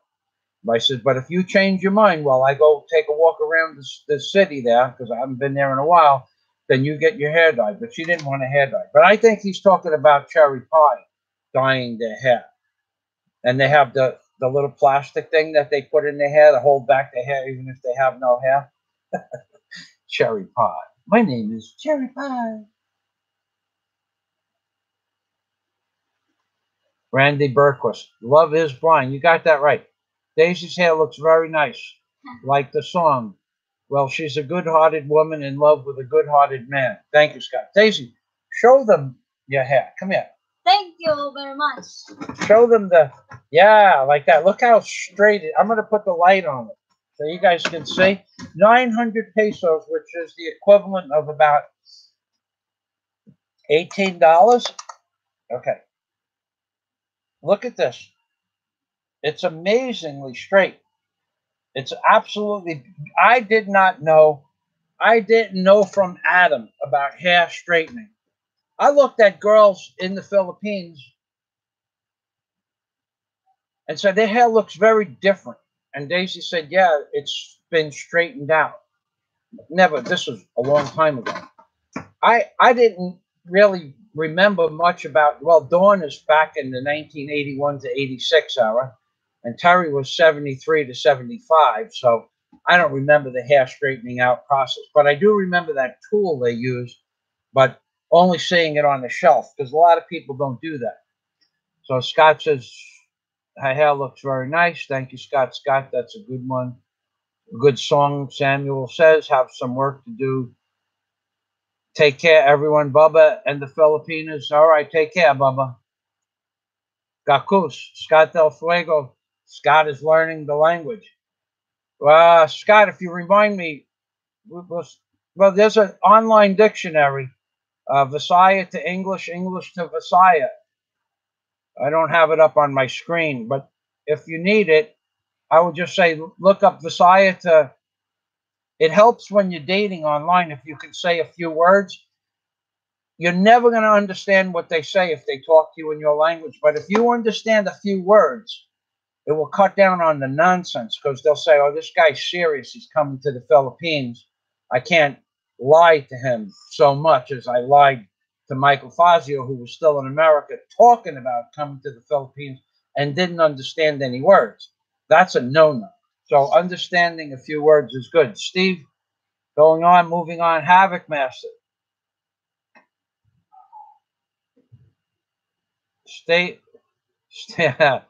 that Steve Havoc Master says that is some long hair. My wife would kill for that, and Daisy is beautiful. I never really understood why my wife stayed with me for 23 years. Well, there's one thing that I probably don't have to worry about is burdening Daisy for the next 23 years. Although I think that it's a possibility that I live that long, the probability is not as high as the possibility. Well, the possibility is not so high as the probability. Reverse that. So just think maybe only 20 more years and I'll be gone. Yeah, pad thai. That's life, yeah? Yeah, that's life. That's life. That's life. Hopefully by that time, Daisy will have enough knowledge to move on and take care of whatever business that we have. And I'm pretty sure that's going to happen. Take care, Bubba. Have a great day. Dave, Michael, Daisy May. Do you live on Panglao Island? I've been there twice. I like to hang out at Birdwatcher's Bar. Glenn is the owner. He's a cool guy. I think you've mentioned the Birdwatcher's Bar and Glenn in another comment on another live stream, and the answer is yes. I live very close to Alona Beach, and if I'm going to go to a place to sit down and have a soda, because I don't drink beer, I will go only to Glenn's location, the Birdwatcher Bar. Um, in fact, somebody just came to visit me. Peekaboo 2 came to visit me about 3 weeks ago, and I got with Peekaboo 2, and then he took me out to dinner at the Outback Steakhouse, and he brought me a water pick as a gift, and hair products for Daisy as a gift, and skin products, which is very nice of him. And then we went to, which just a few minutes away, Alona Beach, and I introduced him to the, well, I went to Birdwatchers with him. He wanted a place where there was a beautiful pool in the backyard, and Glenn has a beautiful pool, one of the best little hiding spots in the Philippines for now. And he has a deep water pool in his backyard, which is crystal clear. It's a beautiful place. And I got a small discount, 500 peso discount on a room. And Peekaboo stayed there for one night only, had a great time. And I would only recommend Glenn's Birdwatcher's Bar to hang out in as a foreigner, because I've never seen a problem in Birdwatcher's Bar. No matter how drunk the foreigners get, it's all peaceful. And there are foreigners from all over the world, all walks of life, all different monetary situations, all different colors and nationalities. And that's where the foreigners go in the Philippines if they're going to, and it's right on the beach. So, yep, I've been there, Dave. Yep, Glenn's a nice guy. He's I would consider him a friend in the Philippines. And I can tell you that because we are friends. That's what I can say about that. You're welcome, Michael. Samuel says the wrench is always wrong. That topic would make a great live stream. Okay. Scott says this is turning out to be another phenomenal live stream. Michael can speak extratemporarily on virtually anything and make it interesting and funny and teach valuable information concurrently. Well, we try. I do have what Scott calls the gift of gab, and that comes from my various backgrounds and skill sets in America. Scott Del Fuego, Cherry Pie did a very nice job. Cost and results are not necessarily directly proportional. That's right. Now, I don't know. I was the Studio 38 in the city of Tagbilaran. Now I've gone there. They just redid the entire studio. Number one, it's immaculate clean, beautiful place. The haircuts used to be 38 pesos when a haircut anyplace else was 38, 40, or 35 pesos. So their prices were in line with other places in the city and even in the rural areas near Alona Beach. But I didn't even think that was a bad price. I thought it was a high price for the Philippines, but you know, but they couldn't have did a better job than Cherry Pie. Now, Cherry Pie, I watched him do the job. I have like 6 short clips I'll put together for hair straightening in the Philippines. And I watched him do the job. He does excellent work. And his price was 1/3 of other prices. So price and the end result are not really connected to each other so much. You either have a good technician or you don't.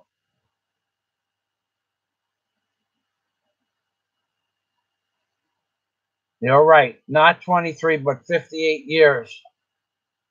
Her love will keep you awake and alive for another. Samuel, from your lips to God's ears. 58 years. Could you imagine what I'll look like in 58 years? Jeez.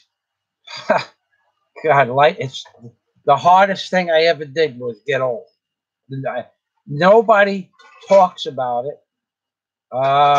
The rich guy who came that's building all the condominiums on a beach not so far from Alona Beach, that rich guy.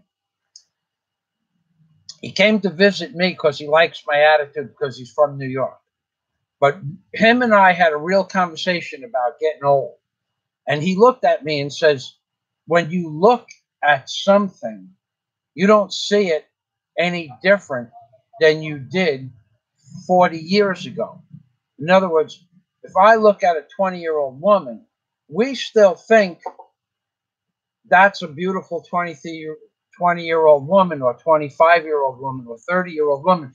We still think that they're going to look at us the same way. We know it's not the truth, but we still think, oh, she's really pretty. And then you go through your mind, should I even be thinking that that girl is pretty? I'm 63 years old. Well, we still think the same way. It's just that they look at us differently because of our age. Some it matters to, and some it don't. You know, Daisy and I have been walking around the Philippines with each other for 2.5 years. And I would honestly tell you that never, not even one time, has anybody ever said, just even one time, nobody has ever inferred, don't you think she's a little bit young for you? Now, people have said, how old is she? And I would tell them she's 22 and I'm 60. But they never said, they never followed up with, isn't she a little bit young for you? They never said it. They might think it. They can say it. I'll have a conversation about it, but they don't say it. Because here in the Philippines, that's accepted. It's reasonable. As long as you treat the woman that you are with, no matter what she is in real life. She could be a province girl with no understanding of foreigners.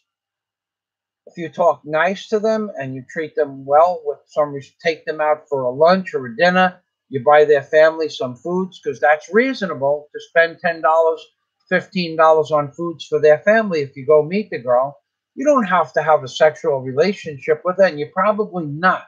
And sometimes the father's going to explain the rules to you, okay, which is reasonable. He doesn't want his daughter taken advantage of, but nobody's ever said that because of our age difference, they condemn us for the way we feel about each other.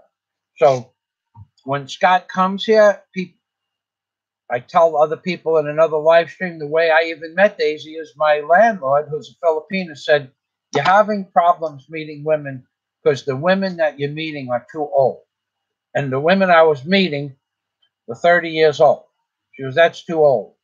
If you want a good girl that you'll learn to love and will learn to love you, you need to get a young girl. It's like what? She goes 18, 19, 20 like that. I'm going, you got to be kidding. I'm not going out with an 18-year-old girl. She goes, well, that's what you're going to have to do. So that's what I did. And her husband is, I think there's only a 10-year difference between them. But next door, there's well over 25-year difference between what? There's a 20 to 25-year difference. It's the same everywhere. There's a little bit more of a difference between Daisy and I than most others, but I've seen men. Now, a man just moved in down the block, and his girlfriend's about 22, and he's 60. It's not uncommon, and it's not frowned upon. What's frowned upon is abusing the women. Now, abusing women could come in a lot of forms. You don't do it. Don't do it. And if you plan on moving to a particular single location, getting an apartment, don't abuse the Filipina that you're dealing with. Whatever it is, make her happy. And if she wants to leave, make her happy and leave. Don't get involved with fights with your Filipina girlfriend and expect any of the Filipino people on the block to like you. It's not going to happen.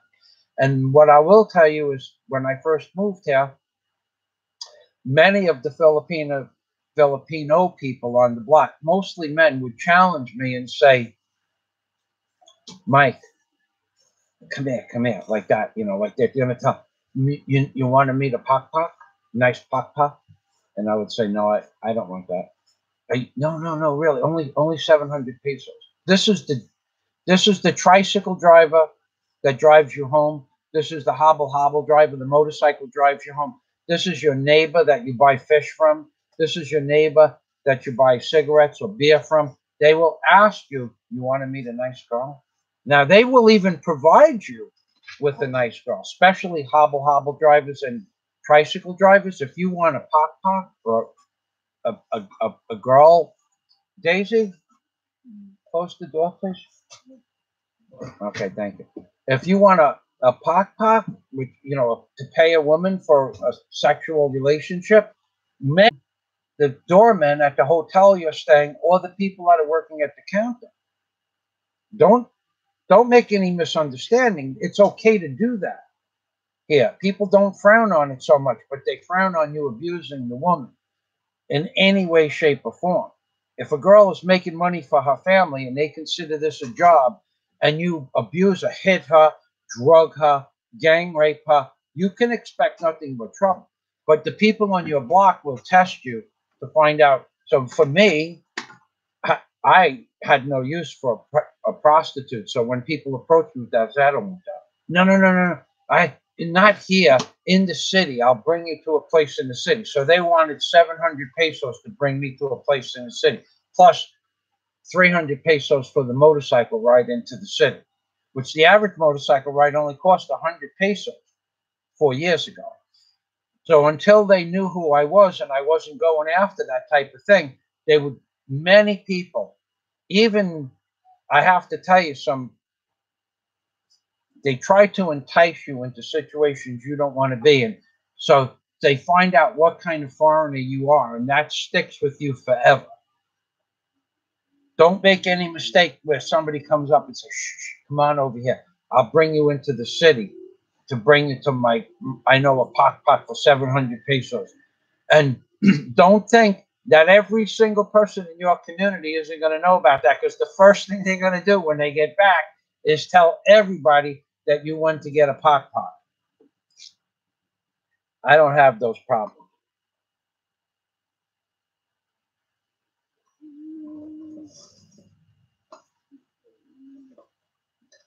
Yeah, I don't know why, Scott. My hair wears out before it gets long.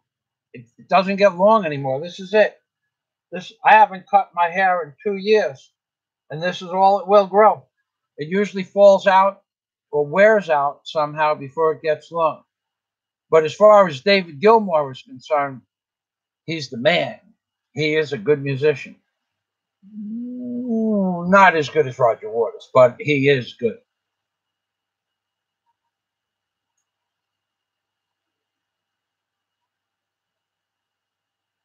And as handsome, that's yeah. Samuel says, as handsome then is you are today, my friend. Thank you, Samuel. Samuel Smith. I seen that video. Has a nice dream going on, Michael. Not as nice as yours and Daisy's, but nice. I'm not real sure which video you're talking about, but thank you. Thank you, Samuel.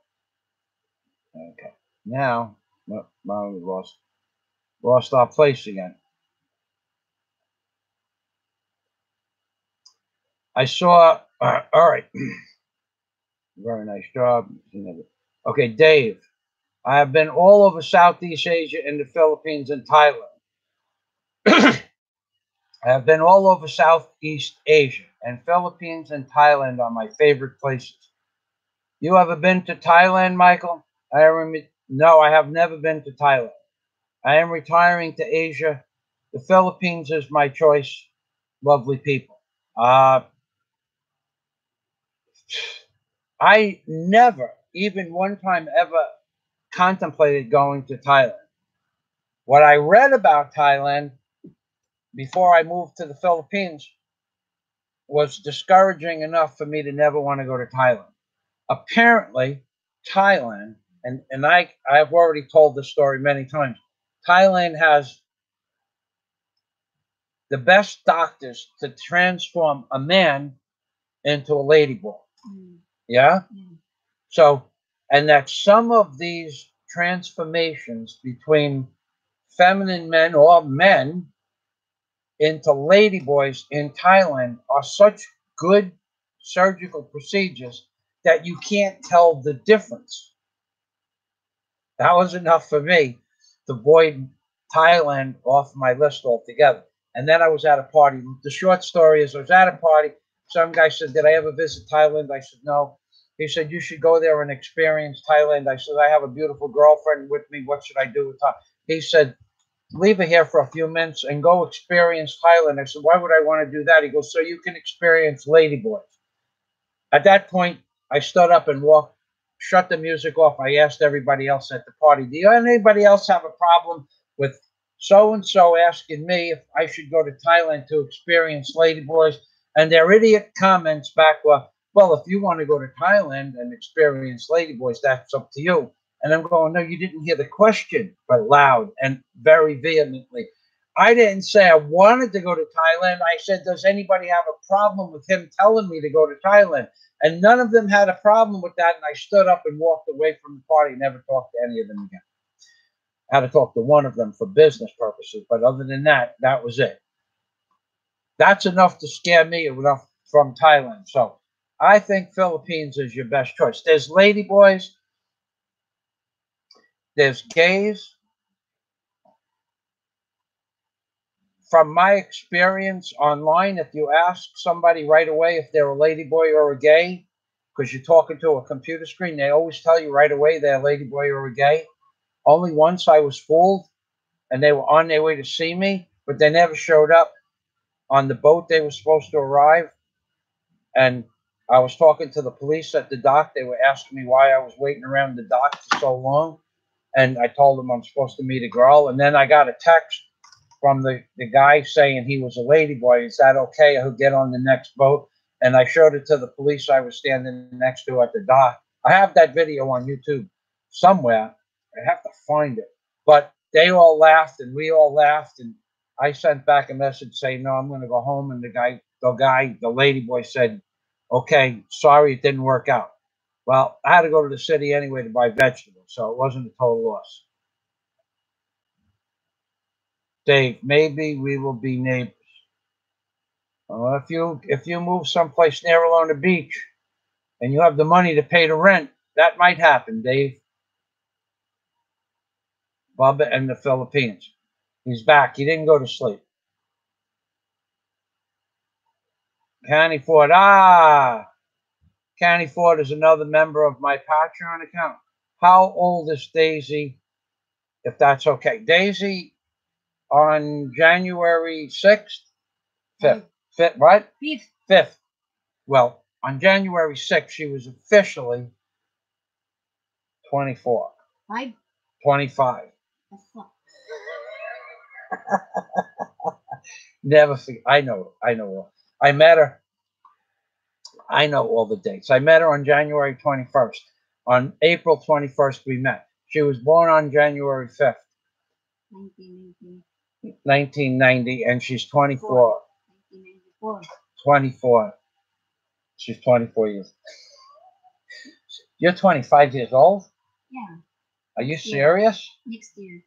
Next year. You're 24 now, though. Yeah. Right. She's 24. She's telling me stuff. She was born in 1994. Canny Ford. Okay. But when it comes to birthdays, I remembered her birthday. Not that it makes a difference to me, but I love Daisy, so I remembered her birthday. But if you asked me, there's only one other birthday I remember, and I don't know why I remember it. It's May 27th. And I didn't even date the girl. I dated her one time, and I dated her on her birthday. Maybe that's why I remember. And that was it. We just had one date. And recently, like 4 years ago, I went back to New York 3 years ago, and I met her husband, who eventually became her husband. So the reason I knew this girl was she dated my friend who lived next door to me when I was like 30 years old. She dated the boy next door to me. She was like 17. Well, we ended up dating when I was like 35 one date, and she was whatever, 22 or 23. So I remember her birthday. So 3 years ago, I met her husband, her current husband. So he said I married. Tommy said he married Diane, and I knew Diane since she was like 12 years old because she dated the boy next door to me for several years as a child. He was a child. I was an adult at the time. And I says, oh, I know Diane. Her birthday is May 27th. Well, he freaked. He freaked. He goes, why would you know that? I go, well, I took her out for her birthday back in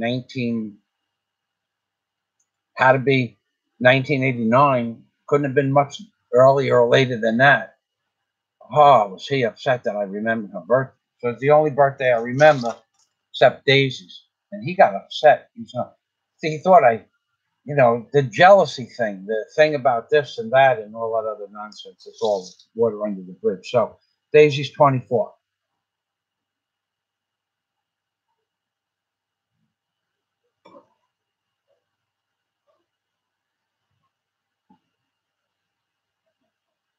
Bubba and the Philippines. Glad he is doing well. I get tired of seeing troll channels and ratings. I moved here to enjoy my life, not to relish others' misery or tear them down. Samuel, you have Samuel to thank for no trolls.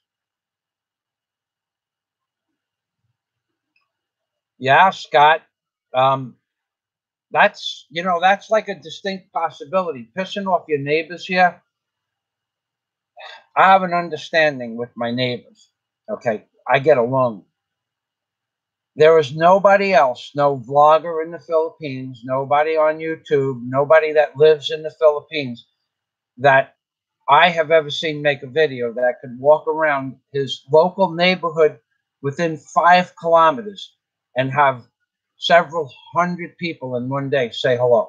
Hey, Michael, how you doing? Hey, Rabbi, how you doing? Niwang, they call me Niwang. They call me Tambok. They call me Tigawang. Okay, there is nobody else because I like my neighbors and they like me. But I have an understanding. We have to draw the line somewhere. And where we drew the line was with the bullshit. There's no bullshit involved. I don't allow it. And I never gave any of them any bullshit. But if someone insinuated something derogatory towards me, like a few weeks ago, somebody said something that I know the man for 5 years now, for 4.5 years. And he yelled out from behind several other people. Somebody asked me a question. I can't tell you what the question was. And I gave them an answer. And the other guy yelled out, no, because you're Tigawang, because I'm old. Well, I walked back to the group of people that I was about 15 feet away from, and I said, and who said that? Nobody would admit to it. But let me tell you something. And in a very aggressive voice, let me tell you something. Who said that? I want to know who said that. And nobody would tell me who said it. Why? Because they know what he said was wrong in the tone of voice that he said it. And they have more respect for me than that. They have more respect for me for that because I went back and I didn't allow the guy to say it. Now, 3 days ago, when I took Daisy to get her hair done, 3 days ago, somebody told me who said it. So he happened to be not so far away. And I walked up to him and I said, you see the guy over there, Long Long? He said that you're the guy who yelled out Tigawang. You're the guy who does it. Did it on several occasions. Ha ha ha ha. Yeah, I said, well, don't do it anymore. I don't appreciate it. Not in that tone of voice. And he knows he made a mistake. Okay, and that's why they give me the respect. I talk, but did I come back with a threat? No. But when people on the block ask me to do them a favor, and I've done people on the block's favors, lend them a tool, do something else, blah, blah, blah. When they ask me to do them a favor, I'll just say, what I said to them is, you people ask me to do something for you. You need something immediately, help, I help you. That because of this kind of nonsense, I won't help anybody anymore at all. And then it stopped. Well, I mean, it stopped as of Friday, but it probably won't ever happen again. What I do for the people around here, or I did. And now, when they come and ask me a legitimate problem, I help them out. If I don't know who the guy is and he rolls up on a beach and he has a problem, doesn't have a vice grip or something like that, I'll lend it to him. I don't really like doing that, but I will. And then I'll go to the beach and even help him with his project for a few minutes and then take my tool back, because otherwise they'll forget it. And that I will not have. But I will help people out if I like them. And I happen to like almost everybody. But you know what? They pretty much stopped asking me for favors because I don't have the time. Or while I was working, I didn't have the time. So the people here respect me for one, I don't go out with prostitutes. Two, I never was drunk in public. Three, when they ask me to have a drink with them when I walk by at night, I say, Mayan buntag, Mayan. No, no. Ali. What's that word? Ali? Ali. Michael, Ali. Well, they want you to come and have a drink with them. The problem with that is they want you to have a drink with them, and then as soon as they pour it into the glass, their glass that everybody in the circle is drinking from, then they say, Michael, we have no more rum. Give me 100 pesos. That's why they called you over to have a drink with them. Other than that, you don't have anything in common with these people. You don't really have much in common. And they really, now they're all drunk and they expect you to give them 100 pesos. You say, no, I'm not going to give you money. Don't say I don't have pesos. Don't say no.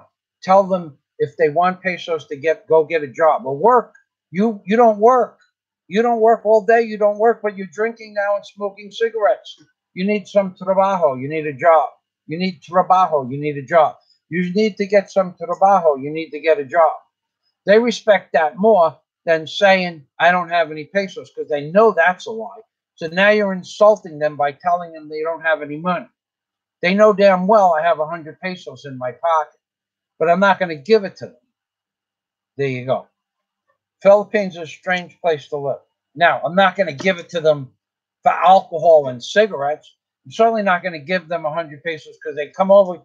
Ali, come here. Ali, and they go, yeah, Ali. They want 100 pesos or they want a load, or they want something else, or they want a job, which I can't provide. They want something if they're calling you over at night and they're drinking. Avoid them, Daisy. Right? What do you tell me to do? Never mind them. Let's say hello. Don't stop by. Never mind them. Just say hello and keep walking.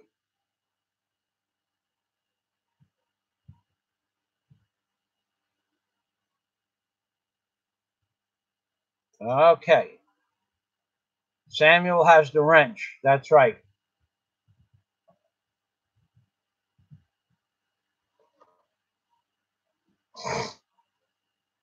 All right. Okay, so Charles Davis, foreign and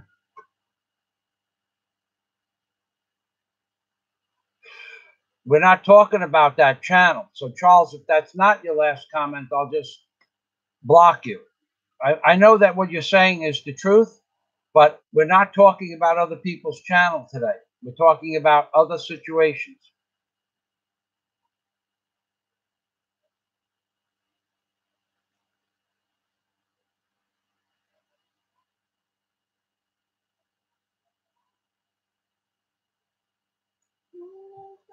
Bubba in the Philippines. No, most of the tools I have are made in America. Anything I ever bought in the Philippines, it just disgusts me to pick them up. They're garbage. It doesn't matter. It doesn't matter if it's a Makita. It's a piece of garbage.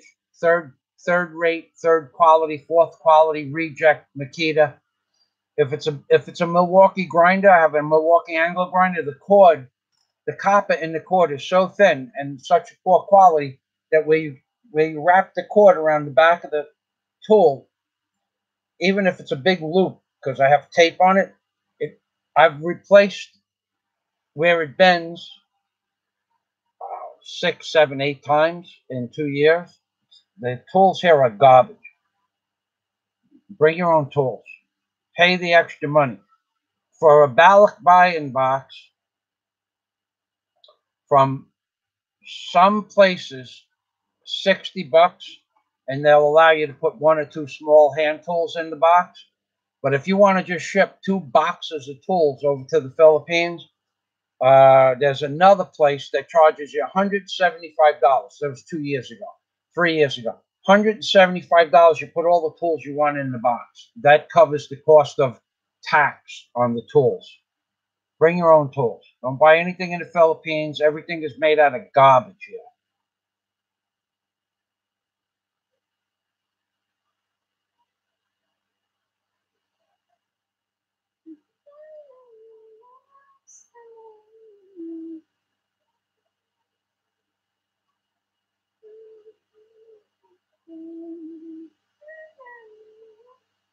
Thank you, Charles, for deleting the postings. You just have one more I still see.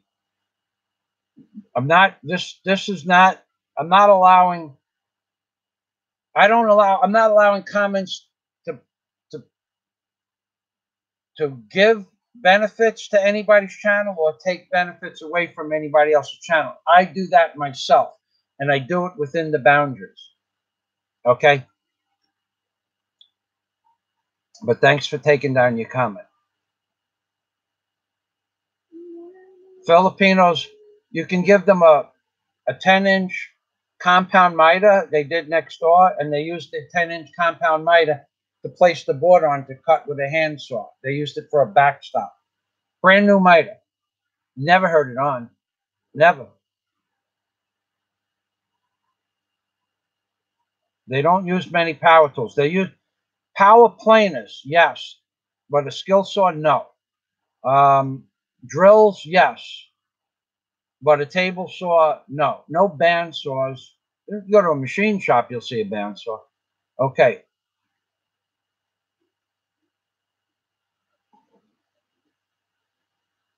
Bubba and the Philippines. I love Thai food, but outside that, no desire to go to Thailand. I never saw of anything in Thailand that would interest me. Thai women certainly don't interest me because the Thai women that I spoke with on dating sites, they were just 100% scam all the time, never stop. Give me money, give me money, give me money. At least the Filipinos sometimes will talk to you for a while before they ask you just to cover their internet costs. Not all, but some.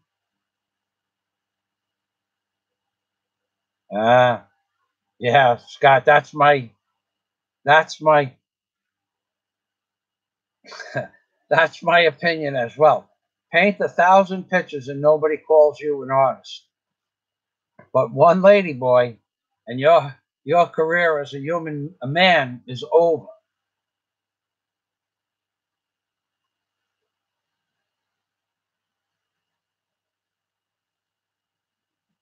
Bubba and the Philippines. Sorry if it has had a package beneath the waist. It's a man. You are the sex you are born with, and that's right. I had an uncle who was straight up and down gay, married, and had children, but he was gay. He never said he was a woman. He acted like a woman. He was feminine in some ways like a woman. He was actually a beautician by trade, but he didn't say he was a woman. He said he was a man that liked other men. My favorite uncle, so it's not like I have a problem with that. Capricorn, Capricorn, don't know what that means. Okay. All right. So here we are, 24, young and sweet, the lovely Daisy May. And yes, she is. Hi from England, 222 Fox 1. Hello back to England. Thanks for stopping by. Charles. Okay. Charles Davis. Thank you, Charles. Yeah. Okay, Charles, I got it. I saw the video. And I don't care. I really don't care. There are a lot of things I care about. Anything I discussed in any of my videos, including this live stream, is within the boundaries of allowable topics, and the methodology in which I choose to comment on it is within the boundaries of the laws and regulations of this country. People don't like it. That's their problem. That's not my problem. I commented on rules and regulations, but let's not talk about that anymore. And thanks for posting it. I know why you posted it now, but it has nothing to do with me. My videos stand as is. They stand on their own, and they stand on their merit.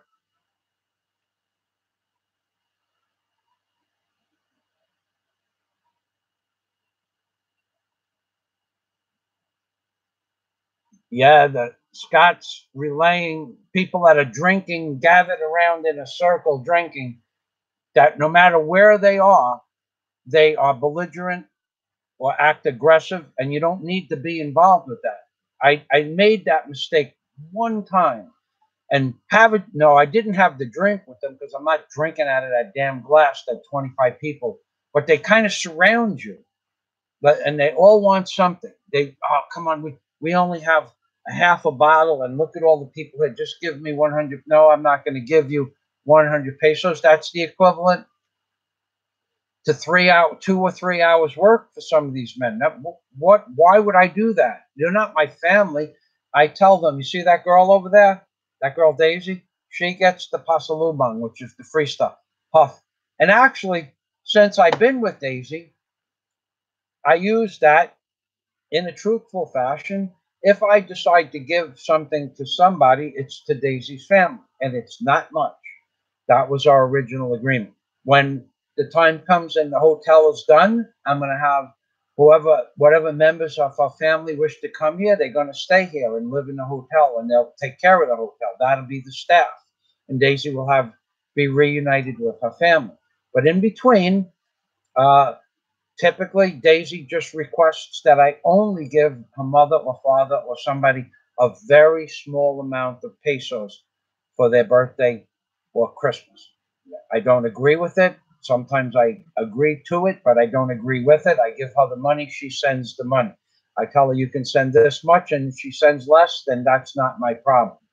But they since I started, since I've been with Daisy, the easy out for me not giving anybody any money is Daisy is the only person I give pasalubong to, or her family. And it's not much. It's really not much. It's well within a reasonable amount of money and well under what anybody would think or guess. So there's no reason for you to start throwing numbers up there because nobody would guess what it is. So,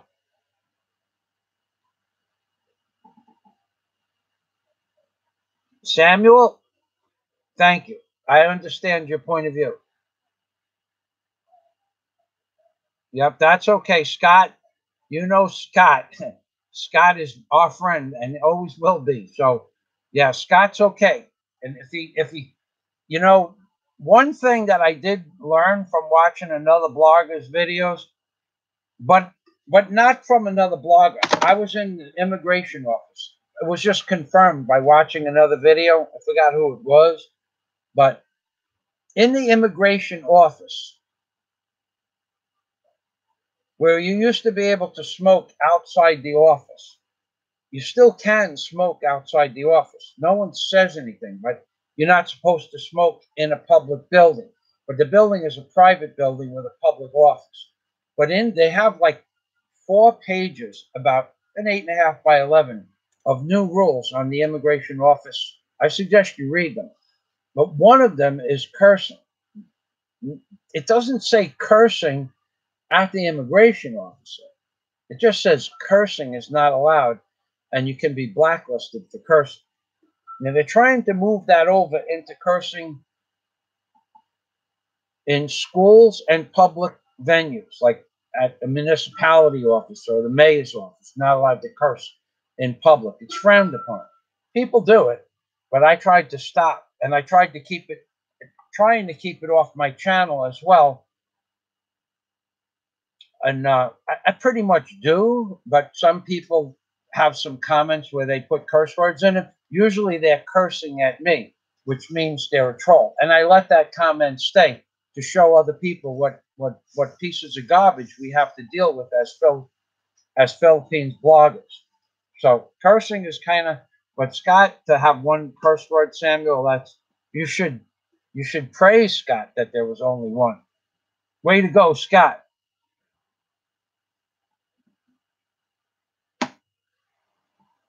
I bought a Milwaukee oscillating tool, which is an oscillating sander. Their tools still feel like quality. Yes, but whatever the grinder, the Milwaukee grinder itself is stand-up grinder. 2 years I use it for everything. I use it for grinding stuff that I would never even try to use another grinder for. But the cord sucks. They cut down on the price of the cord. Maybe they have a bigger, heavier duty cord that goes to America and a cheaper duty cord that goes on it to the Philippines, because a Milwaukee cord is somewhere between $25 and $45 for any cord for any Milwaukee tool. Well, the cord they have on this grinder is not that quality rated cord that we would have a UL rated cord in America. So that might be one way they cut down on the cost, by putting some cheesy little cord on there. It's still part of the Milwaukee purchase, but it's such a cheesy cord. It's just a piece of garbage, the cord. Maybe that's how they cut down on enough money to sell it in the Philippines. And still, the Milwaukee grinder that I bought with the paddle on and off and lock was 7,000 pesos. So there's different qualities too. I bought the best 4.5-inch grinder that you could buy, which was Milwaukee, but it just has a piece of garbage for a cord. Dave, Michael, I went to El Nido, Palawan last December. Ah, Dave stayed at my favorite place. I stayed at Novi Tourist Inn because of your video from a few years ago. It was a good place and a good experience. Thank you, brother. You're welcome, Dave. In El Nido, now, I didn't enjoy any of the nightlife in El Nido for 2 or 3 reasons. One, it rained every afternoon, and 2, I was leaving the next day from where I was in Palawan, from Port-au-Prince to the Underground River area, in that area there, to El Nido. I did that in a 10-day trip. But I never had any plans on staying in El Nido. Well, actually, I did. Okay. But if Dave would have walked across the street, if Dave stayed at Novi's Tourist Inn, he would see a beautiful stream going through the property. There's a little walk bridge over the stream. Well, that beautiful stream is septic water, straight up and down septic water and rain, and overflow from sinks and bathtubs. It was clear the day I was there because it was from a torrential downpour had cleared all the garbage out of the stream, but the smell, the stench of the dirt and bacteria, and that goes through every property on that mountain, all the way across from one end of the mountain ridge to the other. Every 200 feet, there's another stream cut in to drop the raw sewage to go across the street from where Novi's Tourist Inn and directly into the water where the El Nido boats take off from to go diving. And if you walk down to the beach, the mud is about this thick of slime, and that's all septic water. It's like standing in, if you're in a foot of water, it's like standing in the middle of a septic tank, and in your lungs you can feel the septic bacteria from. In El Nido, it's the same in Florida, it's the same in New York, it's the same in California, it's the same smell as Michigan. The septic water is septic water. Gray water is gray water. So it's a nice place to stay. But when I walked out to the beach and saw that nasty puddle of septic water, I went on to Coron, and it's no different there. The water's even dirtier in Coron. You have to still get on a boat. So I had plans to go to Coron to stay on a private island where I felt more comfortable on a private island, because I was bringing all my cameras and my gear, and I figured on a private island security would be better, and I had no problem. But I wasn't going to leave my stuff in a place like with just a simple quick lock on the door, because at Novi's it's just a little key lock that you could just push, a screwdriver in, and you're in the door in a minute. I'm not leaving my computer, cell phone, and 3 or 4 cameras and drives in a room like that. So I choose a safe spot on an island, or I stick it in my backpack and I carry it with me. So thanks for sharing your experience at Novi's. It's a nice place. It was only 400 pesos when I went there. It was a good place. The people who own the place are very pleasant. Nice place altogether. That's the one, Scott. The one with the grill in front that wasn't being used. Scott's memory kicked in.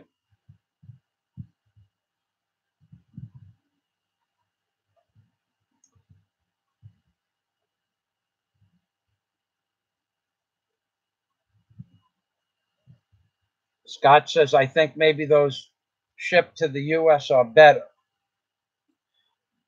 Okay, so I don't know how long this live stream is or how many people are watching. I don't pay much attention to that. I don't even know where the live stream, how long it is, honey.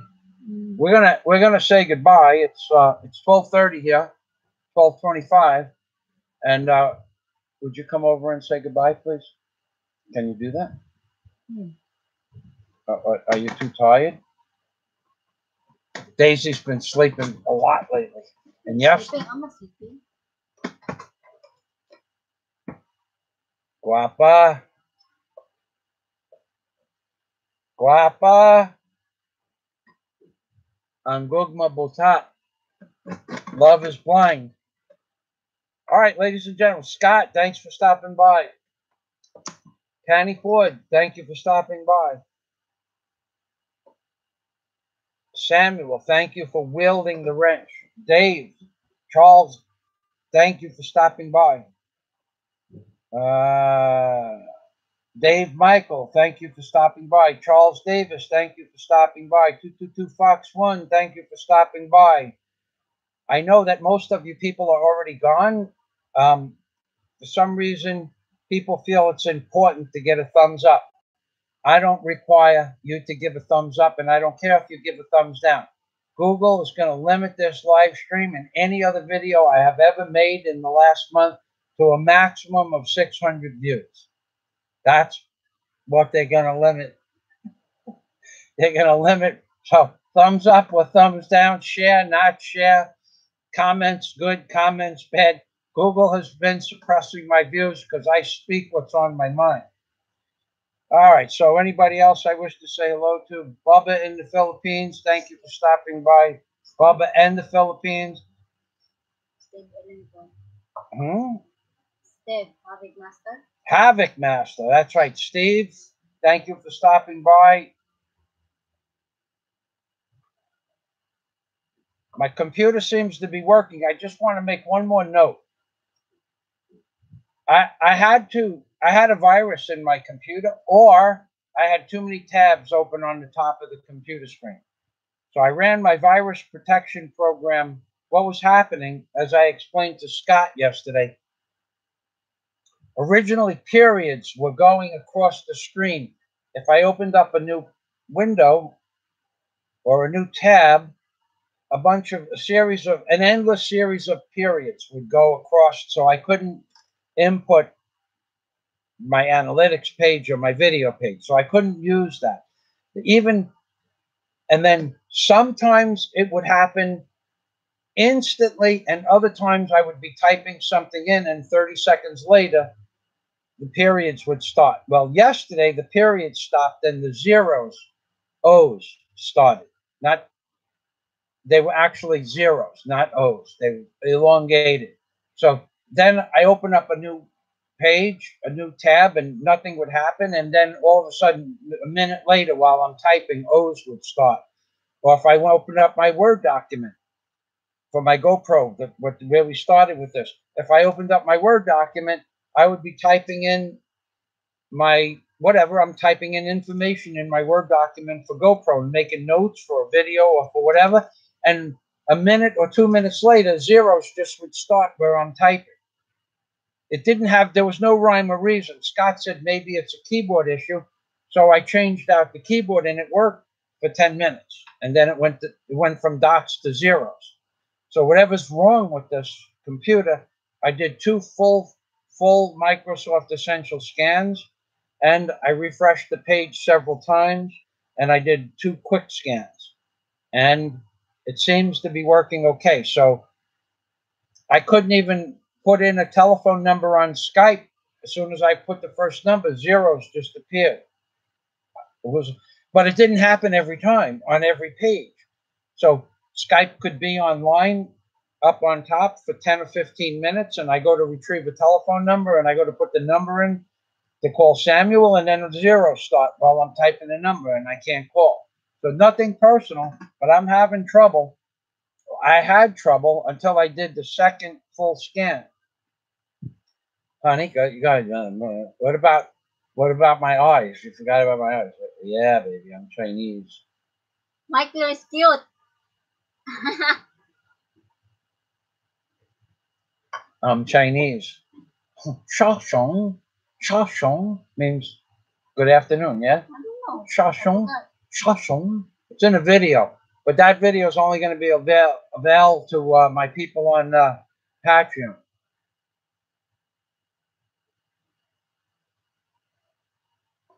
Goodbye, Samuel. Thanks, Michael. Made for a better Saturday evening, better than just TV or messing around. Thank you, Scott. Great show, Mike. Bubba and the Filipinas. Great show, Mike. Thank you. Bubba and the Filipinas. Here's my thumbs up. Thanks, Samuel. Vincent Schloberg. Okay, Rabbi, stick a fork in it. Thank you, Vincent Schloberg. Schloberg. Thank you, Vincent. Video stream is messed up. Sorry about that, Randall. Daisy's opened up and closed the door, shook the cable. Daisy opened it. Yeah. John Boone, hi. Thanks for stopping by.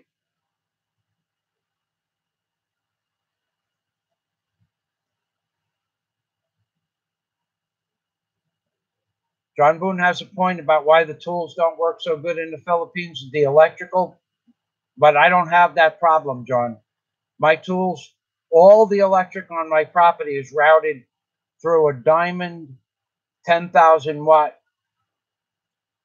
a 10,000 watt diamond unit that regulates voltage and amperage, and it doesn't fail. So any operating tools, light bulbs, my microwave, everything is operated. It also acts like a circuit breaker and an electrical shunt for lightning. So it's a Diamond Series 10,000 watt. It's $349 from Diamond. It's like I forget what it is. Diamond It's like a rectifier, and it changes 220 to 110 and 110 to 220. It's an up and down. Thanks, Michael, Steve. Okay, John Boone. Okay, yeah, that's just look into Diamond Series voltage control of rectifiers, and it's the 10,000 watt series, and it runs any tool and the refrigerator, and it doesn't get warm. You just leave it in an open spot in a cool area, not in the sun. It'll be fine. I already have a video. Just look up the word diamond on my home page, and you will see the diamond. Hold on a second. I'll get you the name of it. Diamond. D-I-A-M-O-N-D. Diamond step up and down. It's a diamond step up and down voltage converters. That's what it is. I was missing the word voltage converter. Okay, so I'll give you the link. I think I can post that. And it's the best diamond converter made for the price, and it's free shipping. And if they tell you it's not $349 for the converter, tell them you saw a special 2 weeks ago or a while back. Don't put a time limit on it saying that it was for sale for $349 with free shipping, and they will give it to you for $349 with free shipping. Believe me, they'll work with you to sell it. Yep, the link, I supplied you with the link. Diamond 10,000 watt voltage converter will get you there if for some reason the link does not appear, but I see it. Scott remembers when I got shocked. I took the full 220 volts. Yeah, that was a good shock. It was a full 220, and I was leaned up against a solid ground, so it went from this hand right through my body. That stupid man scared Daisy. All right, you could see me going. like that. You should look up diamond. Just look up the word diamond on my home page. You'll find the video.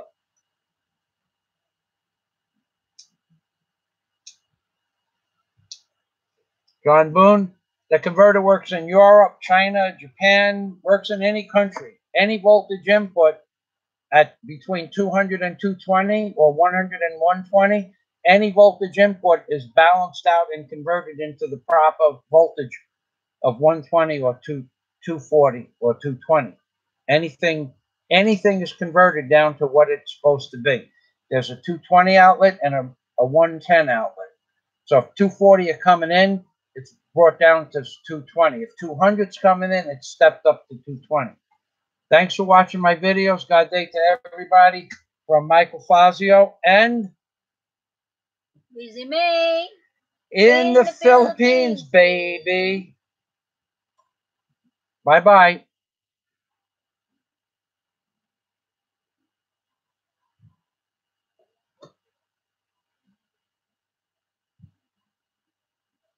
Okay, gentlemen, ladies, that's it.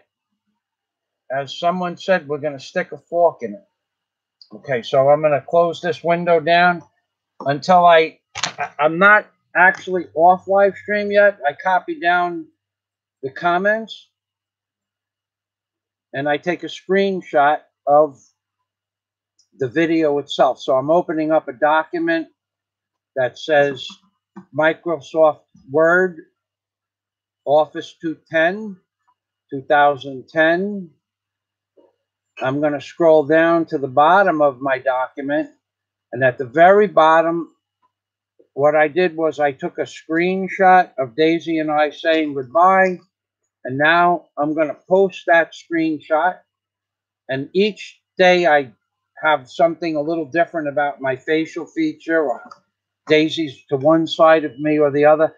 The picture is worth 1,000 words, as they say, and it is. So I immediately saved the file with the picture, and then I go back to my live stream, which I'm at now, and then I go to the bottom of the live stream. I'll tell you, thank you, Samuel, for hanging in there. I go to the bottom of the live stream and I highlight the last comment from Samuel. I scroll up to the top of the page, and I'm teaching you people how to save the comments, because sometimes the comments appear in the videos and sometimes they don't. It depends on what you set it at originally. And I don't remember what I set it at originally, because I don't remember what I set it at originally. So now I'm going to go to the picture of the live stream, and I'm going to go down to a smaller size font, and I'm going to paste it. And it's going to take about, it could take up to 2 minutes for it to register all the information and paste onto the page. So if you have a live stream and you do what I just did by copying the comments, and you go to your document, your Microsoft document folder, and you paste the comments. If there's a few comments, it'll paste in 1 or 2 seconds. But if there are a lot of comments, it just took, oh, I don't know, 35, 40 seconds. If there are a lot more, it could take up to 2 or 3 minutes. So don't think it's not going to happen. Once you press paste, it's going to happen. It just takes a while. That's my experience, and that's the way computers work.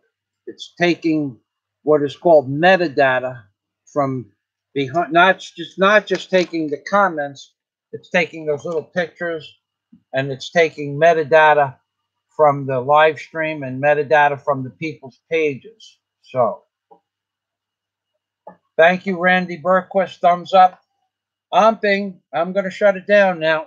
Have a great day. We're going to have lunch. What are we having for lunch, honey? Tangkong. We're having leafy spinach, yeah, Tangkong? Yeah. Leafy spinach. I am getting back into a lot of vegetables. Not much meat. I gained some serious weight with this foot injury. we're going back. Pretty much we're up to 90% vegetables again. And then at 2 o'clock, we have a group of people coming from India.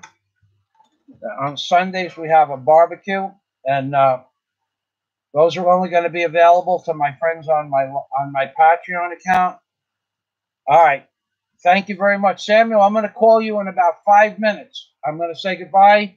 In 5 minutes from now, I'm going to be in my Skype window calling you, Samuel. Thanks for your help. Talk to you in about 5 minutes. Bye-bye.